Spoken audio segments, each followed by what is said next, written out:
Good morning, everyone. Good morning. The music has stopped, so that's the sign that we will get started. If everyone finds their seats towards the front, if you can.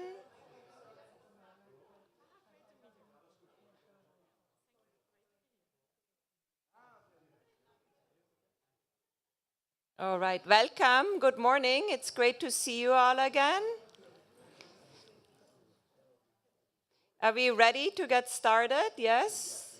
All right, in Italian you say siete pronti, and then you answer sì, pronti, okay? So I'm gonna ask you, and then you're gonna repeat and say sì, pronti. Siete pronti? Sì, pronti. All right, let's do it one more time. We need some energy so that you stay awake. Siete pronti? Sì. Very good. All right, we can do this. Excellent. So welcome to day 2. If you remember, this is our agenda that we designed to cover all the important topics that we face in this important moment here in Europe as we're thinking about procurement. And you have new directives, a data space, and the new parliament coming up. So yesterday we talked about the current state of procurement here in the European Union, and then we talked about digitization and sustainability. And in the afternoon, we dove into talking about AI and emerging new technologies. Today, we talk more in the morning about the future of the agenda that you are all here co-creating together. And we will focus on social value, which was the other topic that was really important to all of you that we have talked a little bit less about. And then already before lunch, we will go into breakout groups. So we will have several topics that you can really discuss and dive deeper into in small groups. And we will cover data, procurement monitoring, and policy reforms. So you have an exciting day ahead of you. And I hope that everyone finds something on here that speaks to you. Before we go into our first lightning talk to get us started, I wanted to hear if you have any takeaways from yesterday. We heard a lot in the morning. Remember, we talked about how procurement is representation, how procurement can be political and gives you a choice. And then we talked about green, and then moved on to AI. We had this interesting phenomenon, right, that everyone chose the session about how you use AI in procurement technology, and no one wanted to talk about how you buy AI technology. That was a very small group. So I wanted to hear from you. We have more microphones. Maybe OCP folks can help me. Anything that stood out for you yesterday? Yeah, great. Yes, Robin from Sweden here. There was a very nice quote, I think it might have been from Poland, and he said, procurement has to be sustainable within itself. And with that, he meant that it can't be a Swiss Army knife or a panacea to solve all the problems. The procurement officers are just people like everyone else. So we can't have them solve everything. We have to give them the tools, the right tools to do their job, but we can't expect them to do everything. So I really like that quote, that procurement has to be sustainable within itself as well. I cannot forget that. Very nice. Excellent. Other takeaways? What else stood out for you yesterday?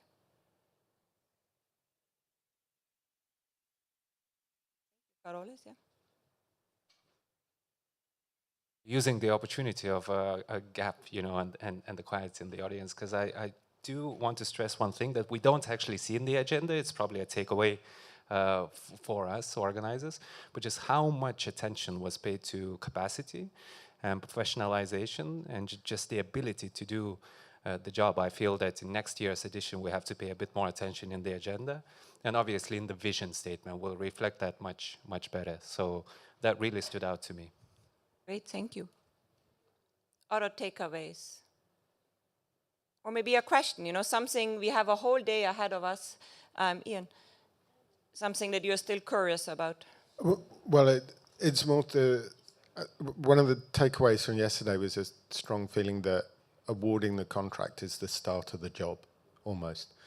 That we don't do enough to work out what happens after the contract's been signed and to monitor that. And the value stuff on the boards says, we need to monitor. I think that's the whole life cycle. Thank you. One more? Oh, sì, Anna, prego.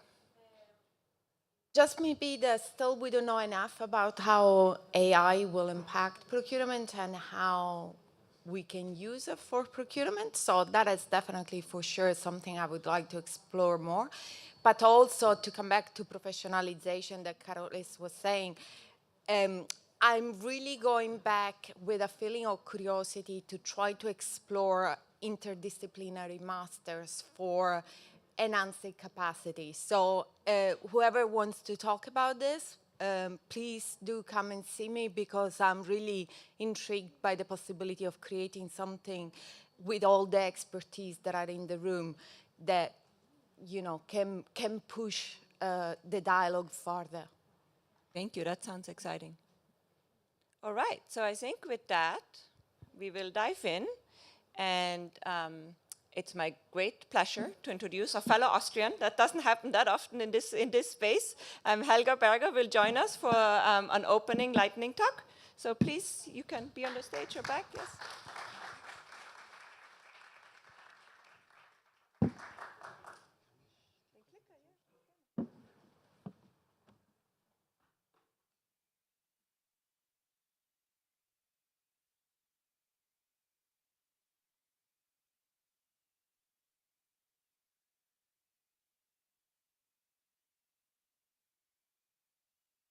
Thank you very much. Ladies and gentlemen, it's really a pleasure for me to be here. And thank you very much for the invitation to present a bit the work of the European Court of Auditor, and of course, in particular, the audit report we have published last December, Public Procurement in the EU, Less Competition for Contracts Awarded for Works, Goods and Services in the last 10 years.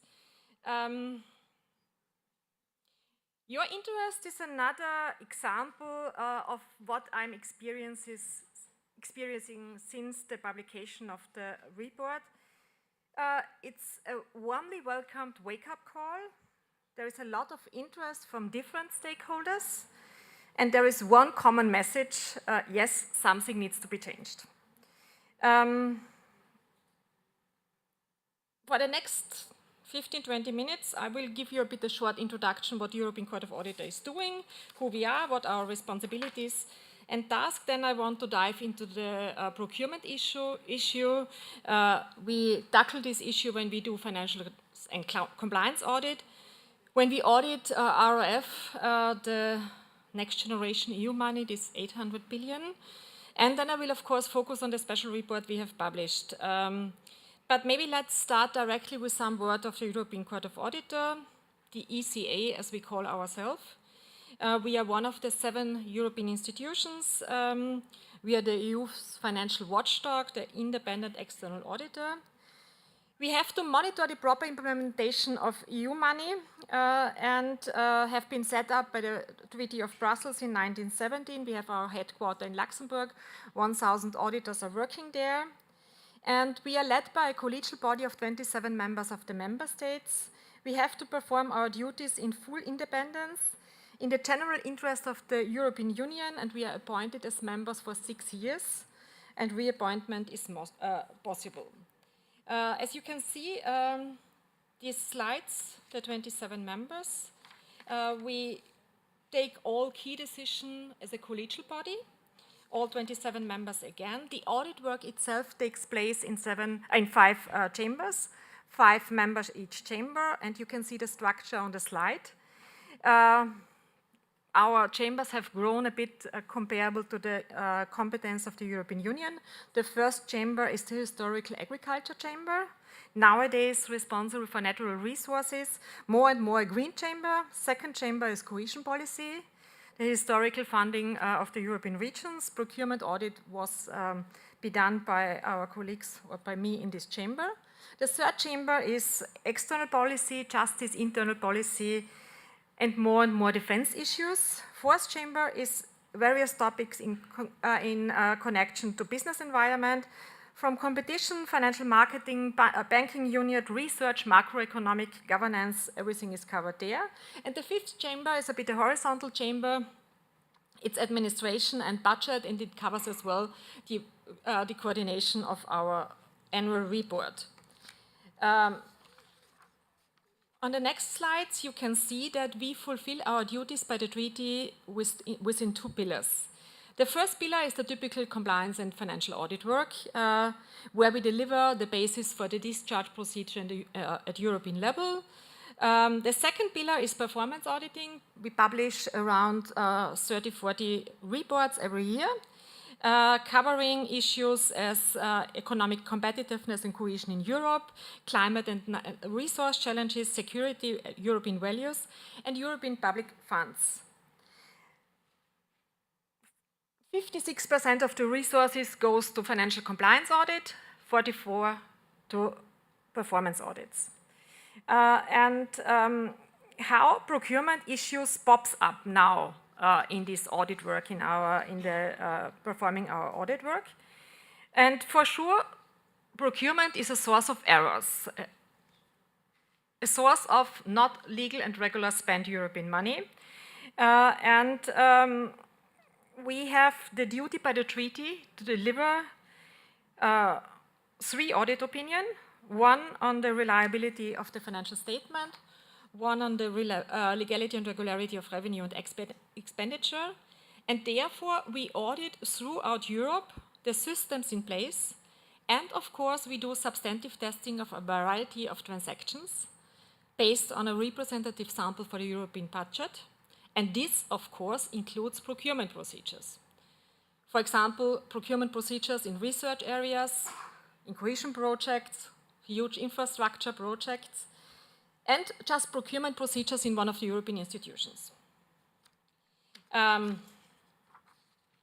are these typical findings we identified during this compliance audit? It's non-procurement procedures carried out, although it would be necessary. It's the selection of bidders not complying with selection criteria. It's conflict of interest not identified. It's discriminatory selection criteria or biased, restrictive technical specification in tender processes, artificial splitting of contracts, incorrect evaluation of tenders, irregular contract modification, contract awarded to bidders that should be excluded, or lack of transparency or equal treatment. You know all these issues, but this is what we just identify in all our daily business. And I think this should not be the case, and that's what we are always flagging then in our annual report, and you can see on the next slide how we present this result. For example, it's just a copy-paste from last year's annual report. We had there irregular procurement procedure due to an undetected conflict of interest. What was the case? A contracting authority was the public company which supplied heat to local residents. And they wanted to increase the use of renewable resources by installing modern boiler for burning biomass. And it was below the EU threshold. National law was applicable. And we have identified that the contract authority has not identified the conflict of interest, although the company had participated in the preparation of the tender already. The technical tender specification was absolutely tailor-made for the company's own product. 2 bids were submitted, 1 exactly from the company itself, the other bid from a distributor. This is a very typical audit finding we have, which we then present in our audit report. Whenever you read our annual report, we publish it always in October. You have such examples included. One short sidestep to the obligation of the treaty to do financial and compliance audit as well to this new animal, the RRF, which is this 800 billion project and which is a huge challenge for everyone who has to work with it. Why? Because everything is a bit new. We do not reimburse cost, but we pay out at European level money conditional only upon the satisfactory fulfillment of predefined milestones and targets. Commission is doing ex-ante verification before they pay out the money, but this does not cover compliance with EU and national rules. Commission is doing as well ex post audits, but Commission initially focused this only on the systems preventing, detecting, and rectifying fraud, corruption, conflict of interest, and double funding, but not compliance with the rules. That's why the ECHA pointed out this assurance gap, and we criticized it.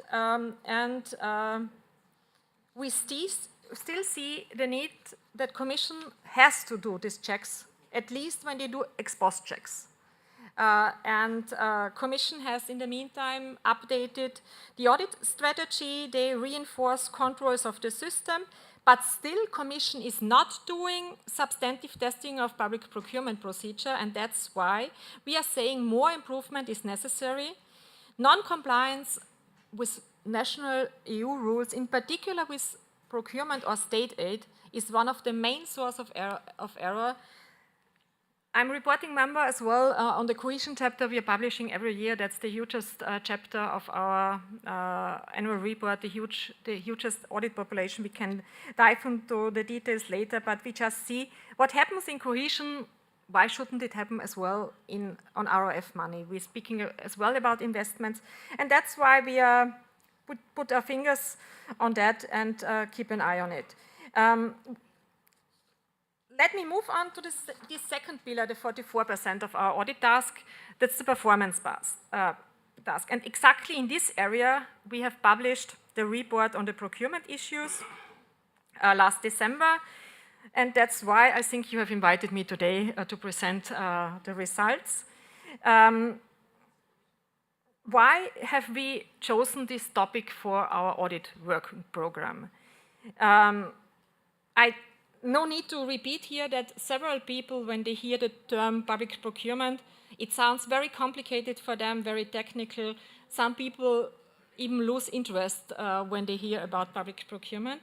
But actually, we are talking about 2 trillion of public money spent each year by government, regions, and municipalities. We are talking about 14% of the GDP of the 27 member states combined. And making public procurement more attractive for companies and fostering competition is absolutely crucial for countries to get the best value for such an amount of public money. We are talking about the best value for taxpayers' money. I think what's always in our mind when we do our audit work at the ECHA. We have included this audit in our annual work program to provide insight on the state of play and to raise as well awareness for public procurement as a driver for value for money, economic growth, employment, and internal market. We have assessed in this audit how competition in the internal EU market has evolved between 2011 and 2021. We have assessed whether the objective from the 2014 reforms have been met and whether the Commission is monitoring effective and whether the Commission and the Member States are really using available data to identify the root causes for the development and to take action to reverse the trend. We have explored the data available recorded in TED, and we have as well developed an interactive dashboard for data analysis. This link is open for public, I can share it with you. And I think that's a very interesting dashboard because you can use it to have a comparison between countries, between regions, between sectors. I think quite an interesting tool for analysis. Let's come to the main conclusion.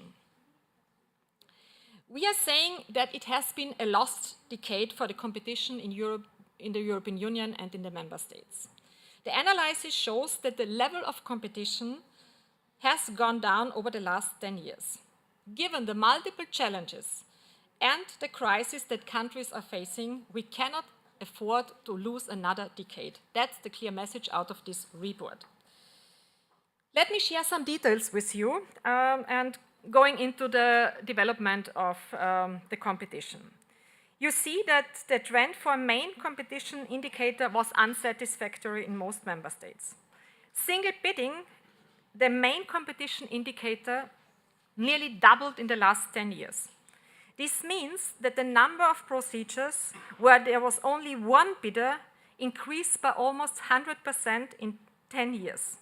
It reached a peak in 2021 when for 42% of all orders in Europe, only one company submitted a bid. You can see this on the next slide. I think it gives a good overview.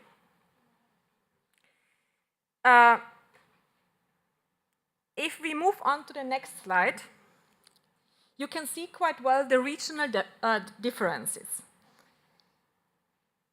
This indicates that there are different approaches, although the legal situation is the same one, has a huge impact on how competition evolves.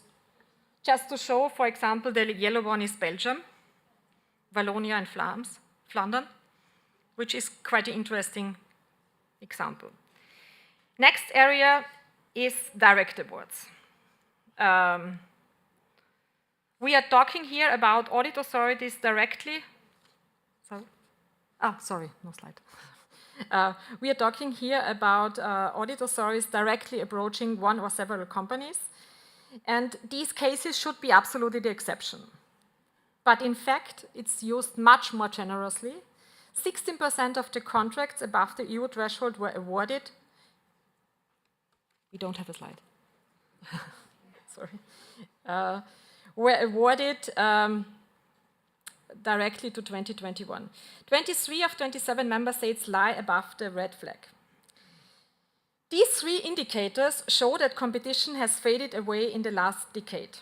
Now we come to the next slide, which is cross-border contract awards.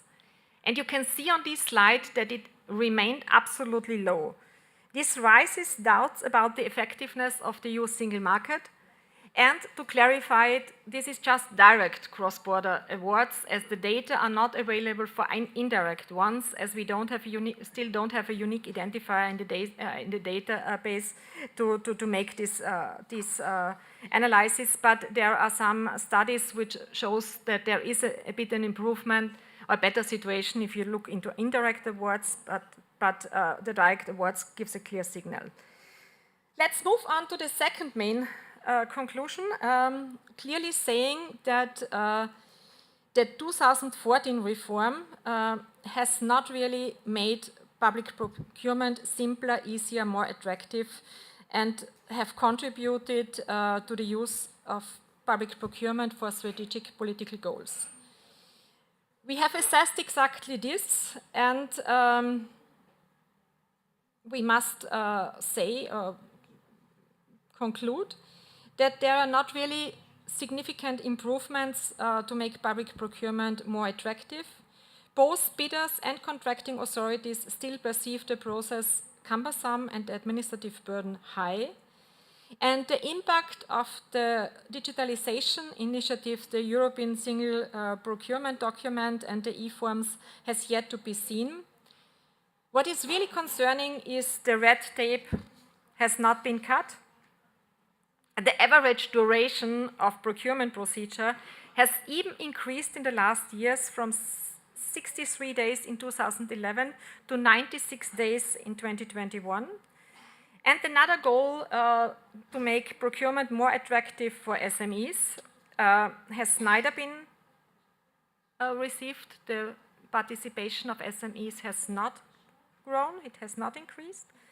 And for the next area, we have a slide again. It's strategic procurement. I've already heard that you have discussed this issue as well yesterday. It's the aim to make procurement more green, more social, more innovative.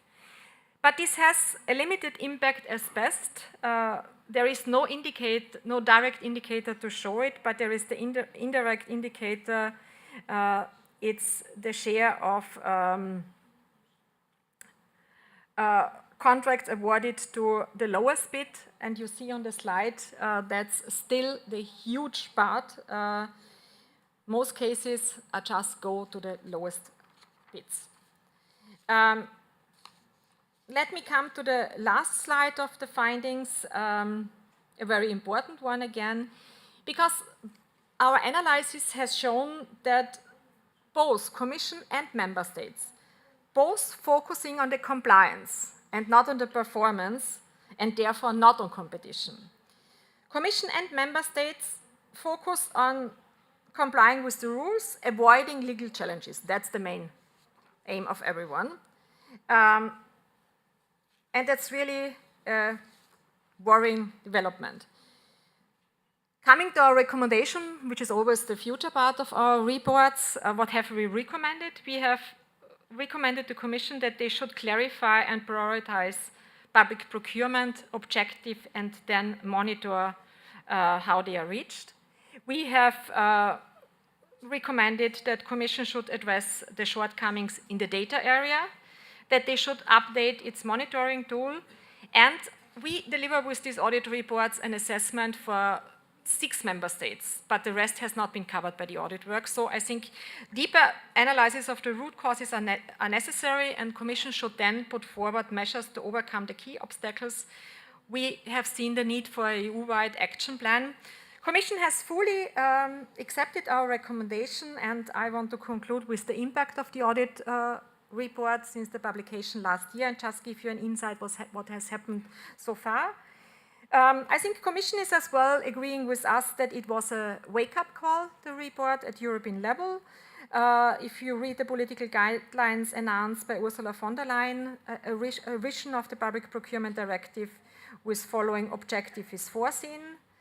The use of public procurement's potential to develop innovative goods and services and to create lead markets. Enabling the preference to given to European projects, and a clear aim to modernize and simplify the use in particular for European startups and innovators.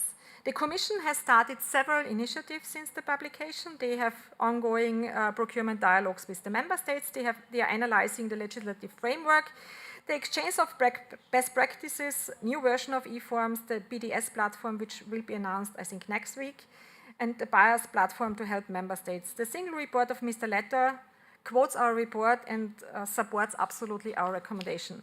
We had very clear conclusions by the Council. I do not want to go into the details as well. You can see it in the slides, which I think pretty sure will be shared later. Yes, I hope at the end that these reforms, this time really goes in the right direction, that the message will be really perceived by the ones who addressed the debates I had in the European Parliament, at the European Council level, and wherever I have presented the reports are really promising. I hope we will really reach what needs to be reached to have more competition and at the end, best value for money. And I'm happy if there are any questions on me. Thank you for listening.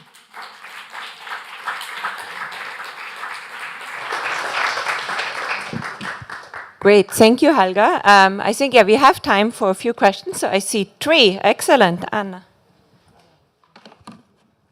Thank you very much, Katrina. Thank you very much for the presentation, and thank you very much for the report, first of all, because you've caused a real stir around Europe. Sorry, I realize I haven't introduced myself. I'm a Professor Anna Maria Lachimia, Director of the Public Procurement Research Group at the University of Nottingham. Of course, the data that you showed have been a real wake-up call for everyone, I think. I was struck by the fact that the data include 2011-2021. So it includes the year of COVID, 2020. So inevitably, during COVID, we have had a surge of direct award that I'm sure must have inflated a little bit the data that you've had. So I was curious to know what was the methodological choice for including it. Although I can understand that it's important to know also what happened during COVID, but wonder whether maybe that year should have been analyzed on its own. And I'm a bit biased because I'm writing on emergency procurement, you see, so I'm very curious about that. And the linked question is whether you've had the chance, with the amount of data that you have analyzed, to go further into the why and what those data were connected to. So the single tender, were they linked, the 42% of single tender, were they linked to emergency procurement, to big events? What were they linked to? Because I think that would really very much help to understand what is happening. Thank you. Nice. You're teeing up my connector afterwards, where I want to ask about that. My question afterwards is going to be, what's the craziest thing a government has ever bought? So you can start thinking about that. We're going to take 3 questions, so then maybe there might be some patterns. Maria, and then I come to you. Thank you very much for this presentation. My name is Maria from the World Bank, governance specialist, and I work also in data analytics on public procurement. And indeed, I wrote a couple of blog spots and blog stories, and I'm conducting a research on competition in at some countries in Europe.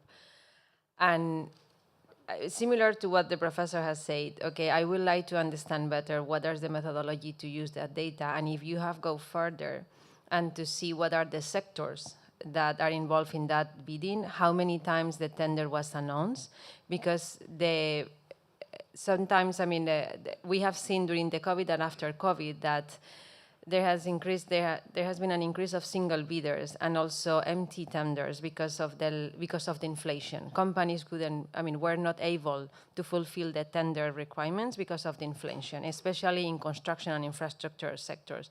So it will be interesting to see what are the sectors that drive those figures, and also the reasons, because administrative data doesn't capture all the information, and maybe there are reasons for the public procurement officers or for the countries to have those single bidders, and which type of procurement methods also are behind those figures. And if the second question is that if your organization when conducts this type of analysis, do you also consider running surveys to public procurement officers and firms to understand the reasons of, to complete what the administrative data doesn't capture, basically? It's always dangerous to come to a procurement conference. They ask you about data, methodologies, surveys. They give you 2 questions instead of 1, but here we go. Thank you very much. My name is Tünde Tátra. I am from Corvinus University of Budapest from Hungary. My question is that what is your opinion about these 12 indicators which was developed by the Commission, and based on these indicators, all the EU countries are evaluated in terms of public procurement.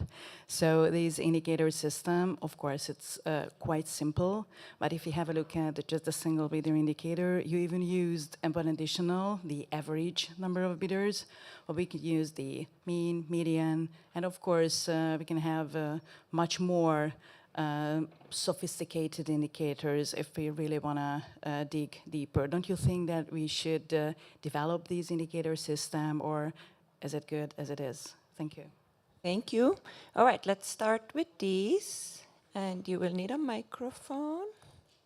Thank you very much. I just regret that I have deleted one of my slides, which is on data, because I thought I have to be short. And I have deleted exactly this part. But the questions give me the possibility to exactly go into the details here. Anna, starting with you. We have been fully aware of this challenge with 2011, 2021, but it was this 10 years period, 1 decade, and we didn't want to do it without 2021. So we have done analysis which sectors have been influenced, where there was an influence, and whether there was an influence.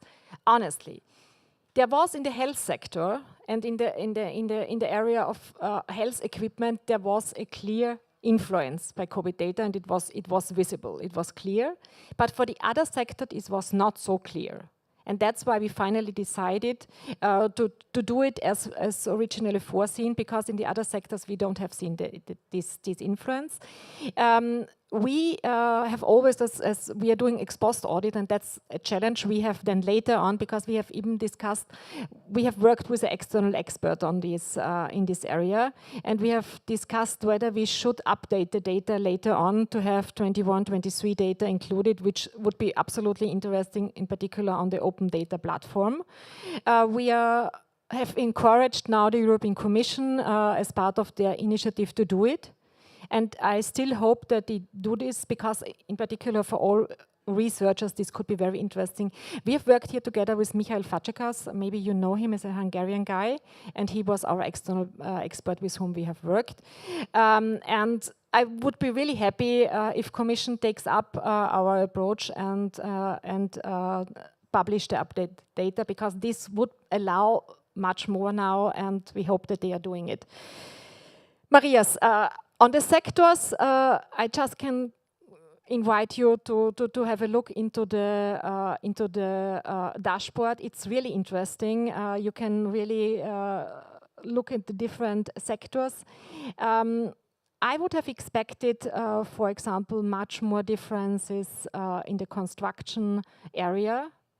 There is not such a influential, what I really would have expected. The same with IT sector, but on the details, we can later share with you the link. Your second question, to make it absolutely clear, such a data analysis is maybe 20% of an ECHA report. Main audit work is interview with European institution, civil servants, is interviewing member states. We have included in this audit 6 member states, Luxembourg, Hungary, Poland, Croatia, Denmark. Which one? No, it was 5 then, 5. These member states we have included. We have run a survey for all 27 member states. This was the basis then for selecting these 5 member states. And we have analyzed all their replies. We have, of course, done the document research, and we had the expert panel as well, which was really interesting because we have wrapped up this expert panel. Yes, Erika, you were one of the experts with whom we have discussed at the end the main conclusions and the recommendations. So I think we have used several tools to come to the results. Yes, this is how we normally perform our audit work. Tindra, yes. Exactly, the area of the indicators, of the scoreboard indicator was one of our main areas we have analyzed, and which was a very unsatisfactory area. Because in particular, when you look into how it's presented and sometimes how changes are not transparent, Commission has already reacted during the ongoing audit, has improved already during the ongoing audit. I think they have learned their lessons, but there are still some areas, and in particular, recommendation 3 addresses absolutely the scoreboard, the scoreboard for better monitoring, and we are saying that there is an alignment of the scoreboard with the objectives of the directive needed, because that's how it should be. If you have political aims, you should later on monitor exactly that and not other ones. We have clarified that multi-annual trends should be visible there. We recommend to disclose the indicator definitions and calculation methods, because that's what you need as researchers. We recommend that they should introduce advanced reporting features. What for us would be interesting for as well is advanced reporting on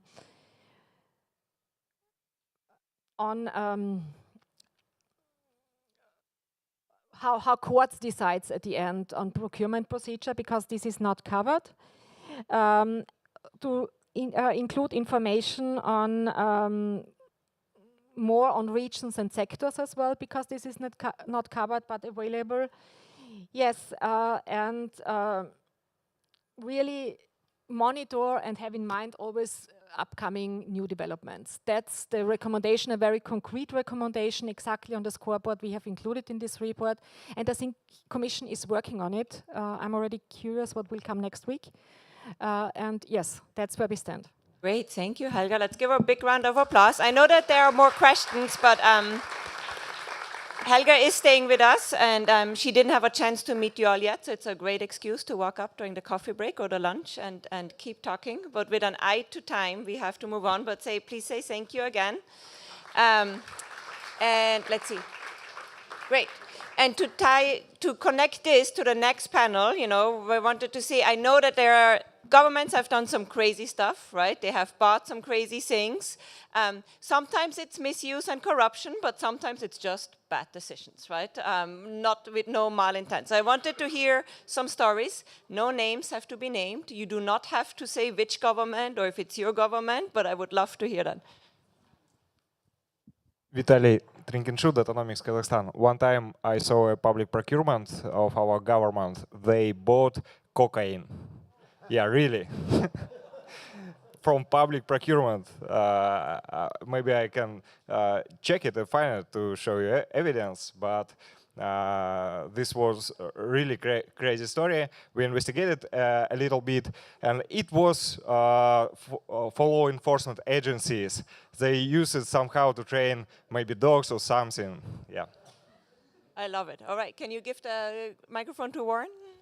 Thank you. So it's slightly tangential, but as a result of the Malaysian 1MDB scandal, funds that were designated for communities was used to partly pay for the rights of the production of the Wolf of Wall Street film. You may have heard, yeah, which is a bit weird. Yeah. While maybe this side of the room thinks about it, I know that Gavin has from our OCP prides itself. Yeah, I just got given a mic. With apparently, yeah. No, there's apparently that in Florida they're actually out to procurement at the moment for dogs to catch boa constrictors. I mean, you know, because pets got released into the Everglades and boa constrictors. Yeah, okay. One I always found funny was the use of emergency procedures to procure camels by a European country. And it turns out they were for a Christmas parade, just to explain. Christmas parade. But it was a COVID procurement, slight misuse of the proper procedure. Well, the city of Malmö in Sweden, they procured a sound profile for 500,000 crowns, including the sound of the Malmö library, for example, which was, of course, very quiet. And it cost 500,000, and it had been used once in one movie. What about this side? Here we have a few more. Excellent. In Ukraine, one of the municipal funeral service bought information about clients. About clients, nice. Anyone else? Something that they want to share? Yeah, one more? All right. Thank you. And another story from Ukraine. So the local government decided to entertain kids while staying at the bomb shelters during the air raid alerts. So they decided to purchase musical instruments, and they were drums. So you can imagine kids staying in the bomb shelter with drums. Well, not decided by a parent, I would guess. The worst gift that I ever got was when someone gave my kid a flute. And it was a bad decision. Actually, public publicity not let this case to happen, and luckily they cancelled. I'm glad for the parents. This is very important to share the information to public. I like that. Excellent. So with that, we transition into our next panel. Thank you again, Helga, for joining us. And this is of the opposite, right? Our next panel will discuss how you create good value, not just that what you buy makes sense, but also the effects that you can have by buying, by maybe creating better jobs or get more people that usually are underemployed to be part of the market force. So I invite our next panel to come up, starting with Anna, please, and then the other panelists. Please join us. And we have about an hour, 60 minutes. And I will give you the microphones. Yeah.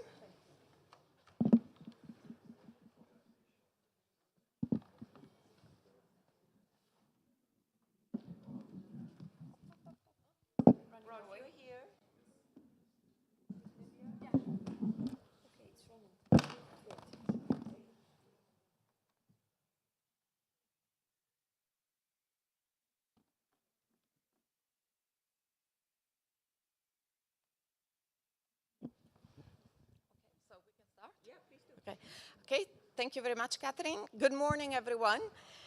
So I'm delighted to moderate this panel on social value.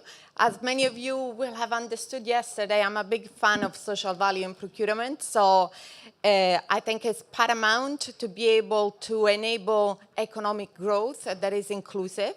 So today, what we'll do, we have already talked yesterday about the theoretical foundations and why it's important, the SDG, how it stimulates economic growth that needs to be sustainable and social and inclusive.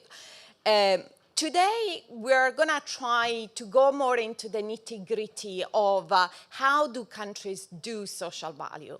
What do they mean by it, first of all? Because I think one of the issues that emerges very often is that social values can mean very many things for many people.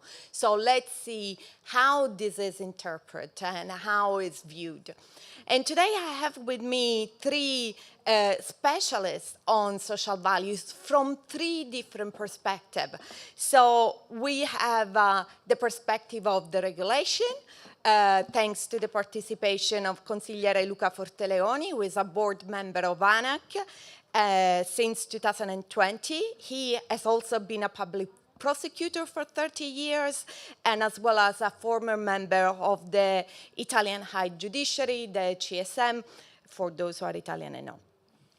Then we have with us Rolf Valentijn. Forgive me for the pronunciation. True, I didn't make the connection, but correct. Instead, Rolf works for the government of the Netherlands and is a public buyer. Rolf studied international and European law at the University of Groningen and at the University of Wisconsin, and started his career as a public law lawyer for the Minister of Agriculture, and then moved to the Minister of Interior. And has been working there for over 10 years. And just to give some background, the Dutch central government spends approximately 16 billion euros annually, which I think is important in order to understand the context of how much our speakers know about procurement and how they can push forward social value. And then we have Livia Serpertite. Thank you. From Lithuania. She is a sustainable procurement process manager at Ignitis Group. Sorry about so many difficult words. She's a sustainable procurement expert who started in the field by re-establishing the understanding and implementation of green public procurement at the national level, and developed a sustainable procurement competence center in Lithuania, and is now responsible for managing the sustainable procurement system in Ignitis Group. So we have the perspective of the regulator, the public authority, and the private market, how they stimulate social procurement. So I want to start with Luca, if you don't mind. So the first question I want to ask you is, many people, as I was saying, interpret and understand social value in different ways and have different understanding of what it is, how procurement can foster it. So the first question, how do you see procurement fostering social value from a legal perspective? So what's the approach that has been taken, for example, in the Italian code? Thank you so much, Professor Lachimia.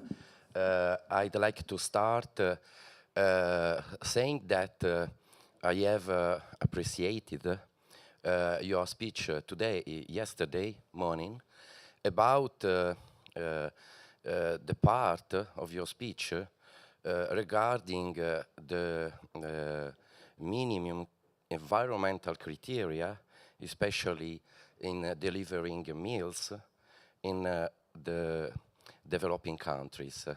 But I guess that as anti-corruption and public procurement authority in Italy, we sometimes meet similar issues and the problems about the respect of environmental criteria, especially during our inspections, supervisions, and the controls in the southern of Italy.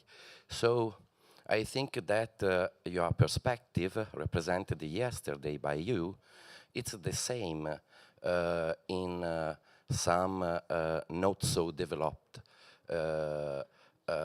parts of our nation. Having said that, I'd like to try to answer to this first question submitted.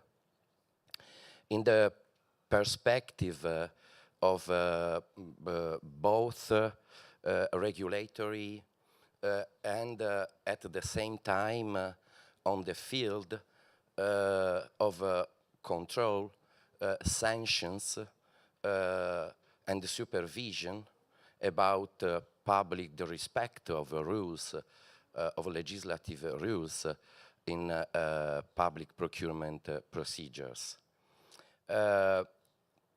I'd like to start with two very significant recent statistics figures developed by our authority, independent authority, and by the Italian Institute for the Development of Southern Italy. The first statistics data concerns the very weird, strange phenomenon of the contemporary growth in employment level and at the same time in poverty, especially in the south of Italy. In fact, despite the growth of employment, thanks to the huge and massive investments related to the next EU generation program, nevertheless, in southern Italy during the last 2 years, the number of families living in absolute poverty increased by 250,000. The reason of this paradox, summarized in the sentence, more employment, more poverty, is related to real value of wages that in the same period have decreased, along with the increase of unstable work. So the first point related to the above-mentioned statistical data is that enhanced public investments throughout public procurements does not always automatically result in growth of the social and economic fabric if the public procurement system is not accompanied by effective social rule and social value rules that have a positive, widespread spillover for the benefit of communities. The second statistics data concerns the application of the social value rules of gender and generational equality in the public procurement system in Italy during the last year 2023. A worrying fact emerges from the statistics.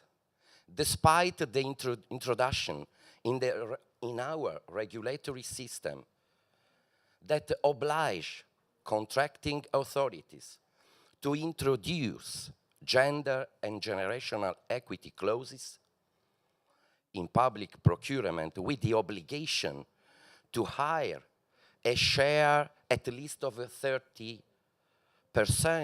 of women and young people under 36.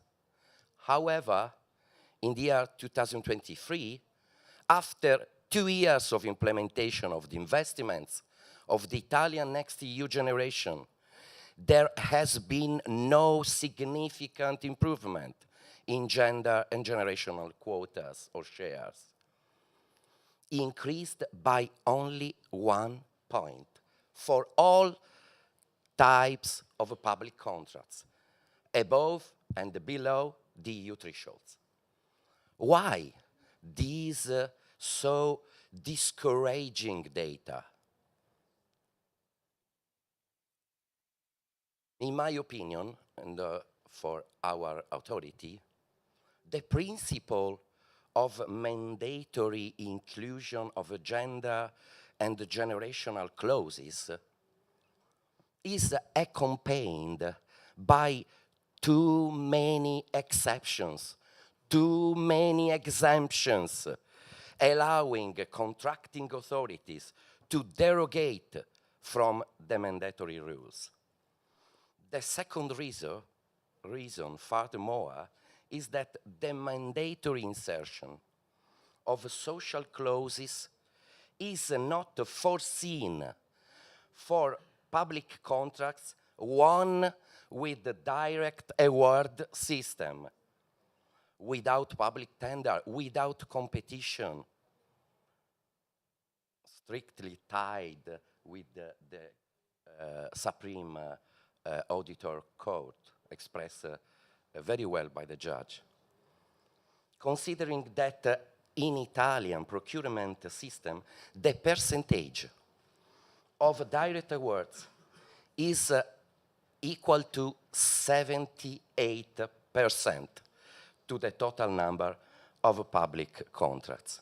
So, as authority, we have expressed some criticism to the government about a very high threshold for direct award.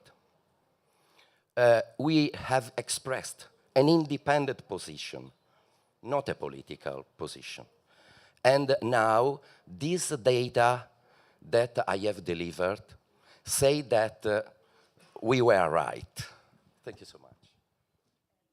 Thank you very much, Consigliere. I think, two very important points, if I may say, from what you just said.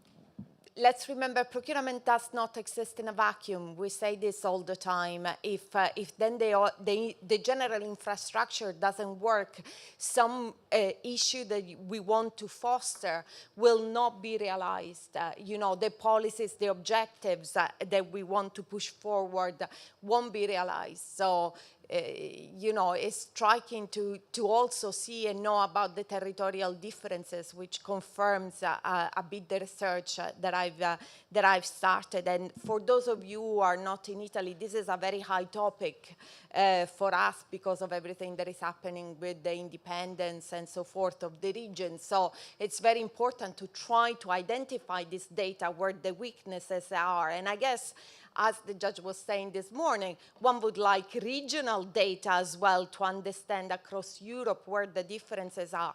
But I think, you really raised an important point about the regulation. We can include these clauses to have social policies, to employ women, and then if we have exceptions that allow circumnavigating and avoiding the rule, then it's easily done. And I think it's also a lack of understanding of how procurement works, because maybe the previous legislator, had they realized that procurement is mainly done through direct award, they wouldn't have included such a big exemption to the rule. So it's really enhances the importance of having to cooperate with those that do the rules and put procurement in practice. And so I move to you, Rolf. How do we put social clauses in practice? What has happened in the Netherlands? How did the conversation about social procurement in the Netherlands started, and what you're doing? How do you see it? Over to you. Thank you. And thank you very much for inviting me to this wonderful conference. Looking back at yesterday, we have big shoes to fill today in panel discussions and breakout sessions. So I'm looking forward to this. First of all, two personal statements. I'm 48 years old. The day before yesterday was my first day in Rome ever. I'm a big fan. And the highlight of last Wednesday was the tour at the Colosseum, the social event. So thank you very much for organizing that. My kids are jealous. Second statement, I was listening to Professor Piga yesterday and became an instant fan. He mentioned piano as an example of aggregated knowledge. As a Dutchman, that makes me proud. He mentioned contract management as the only one yesterday, which is a very important topic that needs to be discussed. And I quote, he said, "Not everything that is green is social, and not everything that is social is green." And I'll come back to that later in one of the next questions. Let me shortly tell you the way public procurement in the Netherlands is organized. And I can best start this off by asking you if you ever heard the expression, a camel is a horse designed by a committee.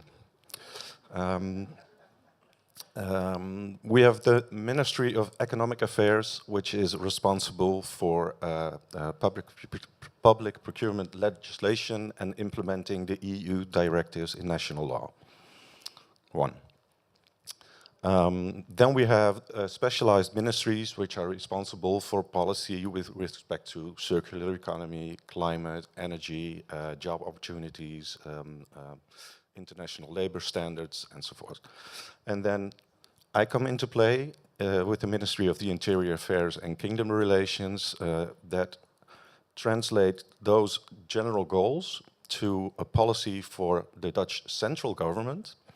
How to use the 16 billion euros that you mentioned annual as leverage to realize those societal goals, or at least try to be part of realization of those societal goals by using spent volume.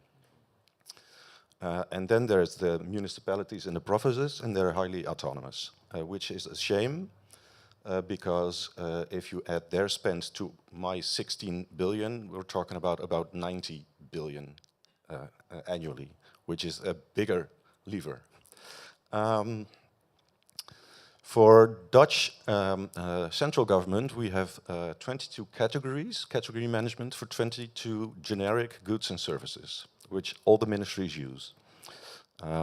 They publish a plan, which is publicly available with their strategy for their good or their service for the next 3 years. And in this strategy, they also tell how they are going to invest in both climate, green sustainability, but also social sustainability. So the market knows what's going on, and they can choose if they want to do business with governments in respect of the direction that governments chooses or not. With regard to what do we do and what is our policy, I would like to focus on two social sustainability issues. One is social return on investment, job opportunities, and the other one is international labor conditions and supply chain. First one, social return. We started out with a percentage of 5% of the contract volume, in which the suppliers that won the bid should invest in a social return, in creating job opportunities, not necessarily jobs, but also employment trainings, or job interview trainings, other things, which was not really effective because of the lack of contract management. So all suppliers were able to check the box. Okay, we're going to invest 5% of the contract value on social return. It was never managed, that part of the contract. So it was what we call a paper tiger. Next thing we did is what we call Social Return 2.0, in which we were much more in interaction, in discussion with the suppliers, which was for them the best way to fulfill their social return requirement. So for instance, we had Ernst & Young as one of the companies, which was a big sponsor of the Dutch Olympic team. And surprisingly, if a professional athlete stops with professional athleticism, it's a big step to join the regular labor force. So Ernst & Young decided to invest in that specific group of people with their distance to the labor market to fulfill their social return requirement. Now we're moving to a different approach, which has to do with social return is difficult to fulfill when there's a relatively small contract in value. So we're now working on a supplier approach, where we look at with all the contracts that a supplier has with the different ministries within the government, add up, aggregate the total value, and take that as a basis to fulfill a social return requirement, because a bigger volume creates more possibilities to fulfill the social return. Second thing I'd like to focus on is international social labor conditions in supply chains, where we have in risk categories that have a big chance of forced labor, underpayment, disregard of International Labour Organization specifications, a due diligence approach. So suppliers in those risk categories need to assess their supply chain for those risks. If there are those risks, they need to have an approach to address those risks. So they need to have a plan, a course of action, and those plans are published and monitored every year. Again, contract management here is a very big issue because the supply chains are so big. So monitoring if a course of action actually has effect somewhere in the supply chain is difficult. And it's good to say that we're now conducting research to see if we can add risk categories. And also, like I said, we have the category management for the generic procurement. We're also encouraging the different ministries to assess their own specific procurement supply chains. So think about infrastructure, the defense industry, housing for the ministries, which is not category management, but there might be risks in those procurement areas as well. Thank you, Rolf. That's very interesting to hear how the Netherlands is moving towards social value, to know what works, what doesn't work. But there are a couple of things that struck me about what you said. That you said, you know, the 5% value is very difficult to monitor, so we aggregate it. But if it's difficult to monitor one contract, how are you gonna monitor all the contracts that you have aggregated? That worries me a little bit in terms of how you're going to do the monitoring of all this contract joined together. So you're going to have an even bigger challenge. And then about the reporting, that's such an interesting topic, because now with the due diligence direct, corporate social responsibility due diligence directive is something that all member states they will have to grapple with. And you are, in a way, a step ahead of the curve of the other member states because you are already doing that. But those of us who are in the UK know that this is already being implemented in the UK for quite a while. I can't remember exactly the year, but I think it was way before COVID, when the Modern Slavery Act was published. And there is an obligation for companies to publish a statement about the measure that they put in place on the supply chain. And that is, again, so performatory in a way, because it only applies to companies with a very high threshold. So I wonder whether you're going to lower the threshold and how are you going to monitor it? I wrote about this and I've been very, very critical of the UK government and the policy guidance that they've done.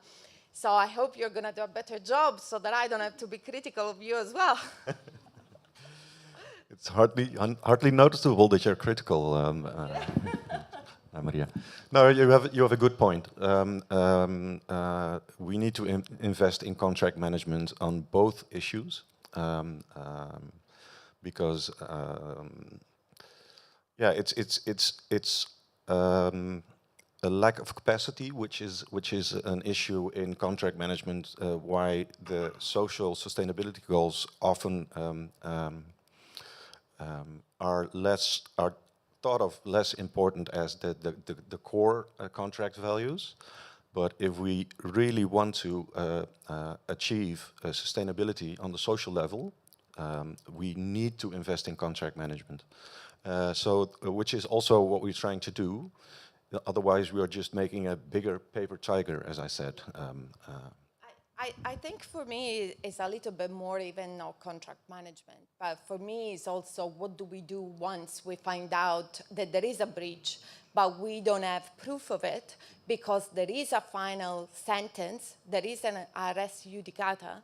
We cannot prove it other than by using civil society reports and what action we will take once we find out that there is a breach in a company. The UK approach has been to cooperate with the companies rather than to cut, in a way, any conversation, contract termination. I'm not sure that leaves out the right message, so it will be very interesting to see what the direction that Europe will take, and you're at the forefront of what European countries will do, so we will keep an eye open. Please do. But I think now on this, Ligia will have a lot to say because she's implementing corporate social responsibility policies within her company. And her perspective can be maybe quite broader, fewer limitations than what a public buyer has. So what can we learn from an energy provider? Over to you. Okay. Hi, everyone. Thank you for inviting me. I think just briefly, for me, it's very weird to sit here 4 years later to talk about social procurement. That in 2020, we started with green public procurement on a national level, reestablishing it, and social procurement seemed like decades in advance, and not advanced, but it's like we're going to talk about social procurement in a decade or 15, 10 years. But now 4 years later to sit here and to talk about social procurement and social value in procurement, it's I don't know, it warms my heart, and I'm really happy to be here. But I'm going to give a bit of introduction of what we do and what the company that we are.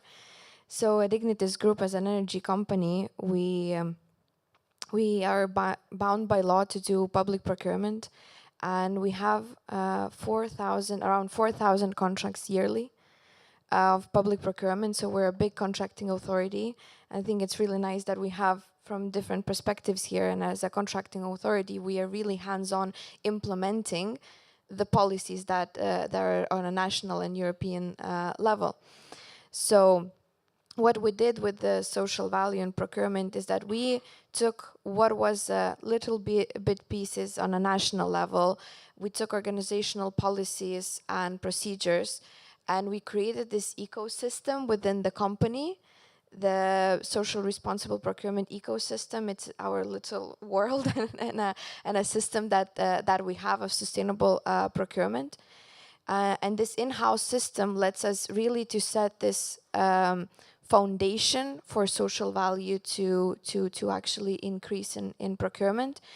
And by that system, what it consists of is that we have tools, for example, social responsible procurement catalog criteria that has a very clear and defined criteria of different social aspects that that my colleagues then can, procurement specialists can then apply in procurement. And these social aspects can be about social responsibility of a company, of fair trade, psychological prevention of psychological violence in a workplace, safe working conditions. Then we also have a system that what we try to do is that we start in the planning and not just with the documents of procurement. So we have a market analysis tools as well. And our standardized procurement documents, as you can imagine, with this many procurements, we really have a lot of standardized systems. So what we did is that we included every aspect within the system. Then we also have data collection and analysis within internal procurement system, and we have internal capacity building. So me as a sustainable procurement expert, I try to make sure that every person that is responsible for procurement has knowledge about social value, has training, has information available. We even have just a website just for that with all the necessary information. And we also do this, we set this percentage of what kind of social responsible procurement of according to value, what we want to reach in that year. So what we did is that we built a strong foundation for the long-term framework and for it to be sustainable. So then now what we as a company, as a contracting authority, what we're trying to do is that we answered the question why social value is important for us, and I really try to build on a quality criteria and learn from past mistakes with what was happening on national level with green public procurement. And really, yesterday you said if we are buying lowest price, then who is paying the price? So it really got into my head, like really who is paying the price if we're buying the lowest. So I think it really answers the question that we really need to focus on quality and not just quantity. And with regarding with your question with the directives, with the CSDDD and CSRD, we have actually another whole sustainability group that is working on that. But just before the conference, we had a full-day workshop on CSDDD and really trying to figure out how are we going to manage our supply chain. And CSDDD actually broadens to value chain and downstream and upstream. So I don't have an answer to that. We don't, with supply chain management and how we're going to implement it and report everything. I think as mentioned previously, contract management is a very big topic. And I have a lot of questions, not necessarily the answers to that, but we're trying to figure out how in a company that has that many contracts, how can you really manage all of them and be like on-site checking. That's with the work contracts and services contract, you actually have to be on-site checking if you really want that contract management. I think really you open up the world of how to do this sort of social policies within contracting entities. And I don't think many contracting authorities are there yet in terms of creating an ecosystem that builds the internal infrastructure first to be able to then apply procurement and responsible procurement throughout the value chain. Because I think this is a fundamental point. No? You can't really do something until you yourself have got the practice and everything in place. And obviously for the CSR 3D, there will be really a lot to talk about, and it would be maybe an entire workshop needs to be organized on that. But I think in terms of how we monitor this on the ground, I think there is a lot of work to do with civil society organizations that work on the ground in developing countries and try to find a way to build that in within the procurement process. So again, this call that we've had throughout this conference of trying to interact more with civil society organizations and the authorities and the regulator. I think that this will have to be something that is done together because it's too big to be done only by one single company. So it may be digital tools can help us if they're going to start, communicating with each other, various procurement entities. But because I'm a little conscious of time and I want to make sure that we leave space from the floor for questions, just I would like to know from each of you, biggest challenges and way forward for social value in procurement. What do you think? What do you encounter? Do we want to continue with you? Yeah, I can continue. Yeah, I think what I forgot to mention before is that it's about commitment in every contracting authority on a national level. If you don't, one of the challenges, if you're not going to commit to measuring the contracts and as well just to sustainable procurement, then it's gonna you cannot move forward. For example, our beginning was that the parent company's management board voted on moving forward with sustainable procurement, and that's how we build it top to bottom by having this commitment. I think the biggest challenge for us right now is not having enough data on social issues on the market. I strongly believe that procurement cannot solve all the issues, all the social issues that we have as a society, but it can be used as a very, very good tool if you have a clear vision and clear criteria that you need to set. So, for example, what we would need as a contracting authority is to have this data on every sector. For example, what is happening in construction sector, cleaning sector, textiles, those office jobs. If we have data on the social issues on different sectors, then we can really focus on those issues and have the biggest impact. And I think ensuring accountability of suppliers, there's one challenge definitely. And measuring impact, as what we talked here for 2 days, how to measure impact of social value. But if you have this data from the beginning on what are the social issues on construction sector, then you can actually move forward and measure that impact. But you need data for that, definitely. Thank you very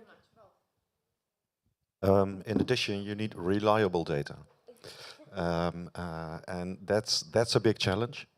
For me, a couple of challenges. One is instead of monitoring process information, monitoring impact and effect. So we have a procurement strategy, procurement with impact, which we sent to Dutch Parliament. Somebody yesterday said procurement is political. Well, not really, but we try to make it political. So we send our strategy to Dutch Parliament and report on how our realization each year. Not a lot of attention in Dutch Parliament, I might say. So even if you try to make it political, it's not very political in Dutch Parliament. And after the last elections, even less. But so we try to reliable data in order to monitor on effect instead of process. So, for instance, now on the social return in X number of tenders where we agreed with each other that we should use social return requirements, we actually did, which is nice, but says nothing.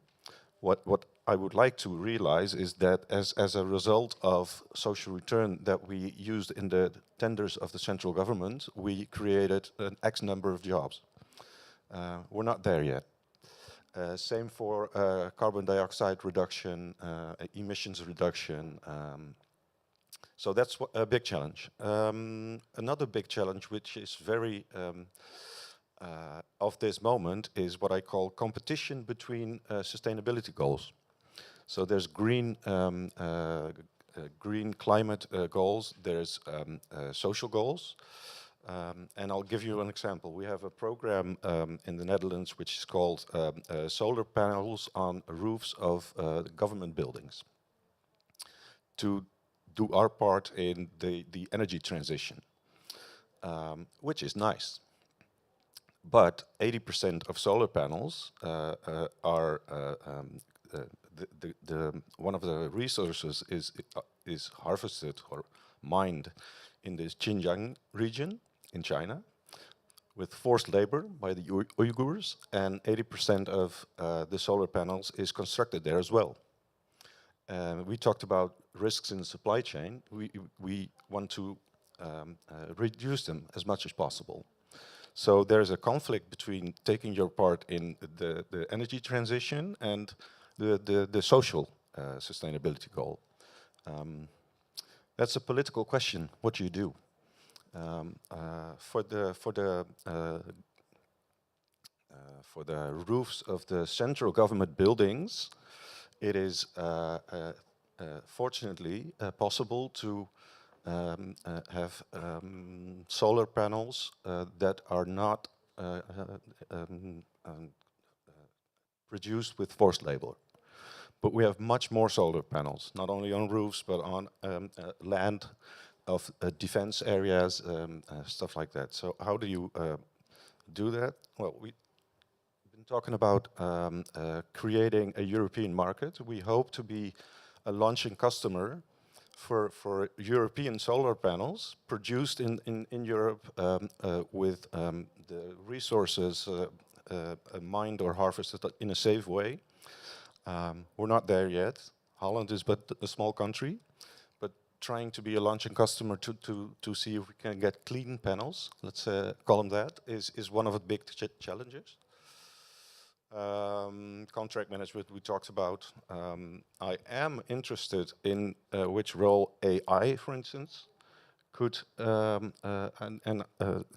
which role it could play in supporting contract management. I have no answer, but it might be possible. And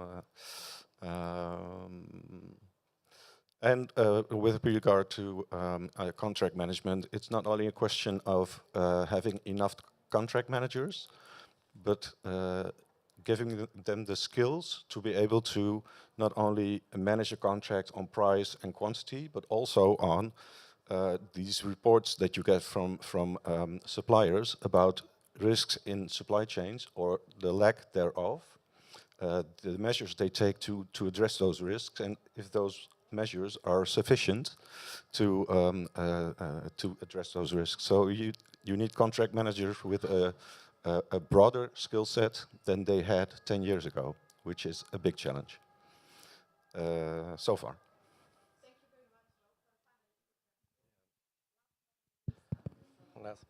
Thank you so much, Professor Lachimia. There are a lot of challenges that we have to face and tackle. Although we have since 1 year in Italy a very brand new code for public procurement. And I have expressed my positions and at the same time my proposals in a written paper that I have sent to the international office of our authority. And there I went in depth in order to address the criticism of the new public procurement code. Everyone here can have my written paper, so we can have a confrontation with the other systems. I'd like, about the challenges, to highlight that in our Italian new code, we have a very different approach regarding the previous code. So there was positively a sort of step change guess that in the previous code, it was just an option for all kind of public procurements below the EU threshold to include every kind of social value rule. Nowadays, instead, we have a very different system because now it's mandatory the inclusion of every social clause, social value clause in the public procurements above and below the EU threshold. And it's a very important step change. In the wording of the law as well, we have a very significant change because now the legislator use must, contracting authority must include social value clause. It's not an option. And if you want to have a derogation, you have to use a strict motivation about it. So apparently the system is good. So all is done. I think that it's not enough. We have especially two articles that I want to highlight in our code, the 57 about the wording with the imperative use of a must of the inclusion. But there is another very important article that the 11 about the application and the respect of national agreements with workers' unions in every kind of a contract. But the question is, what about the subcontract? Because subcontracts are a sort of a strange word when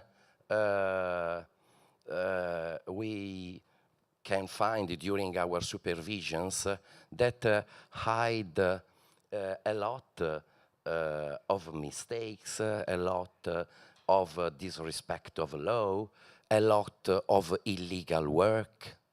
So when we look up a system of good articles in our code, we have to reflect about this word of subcontracts.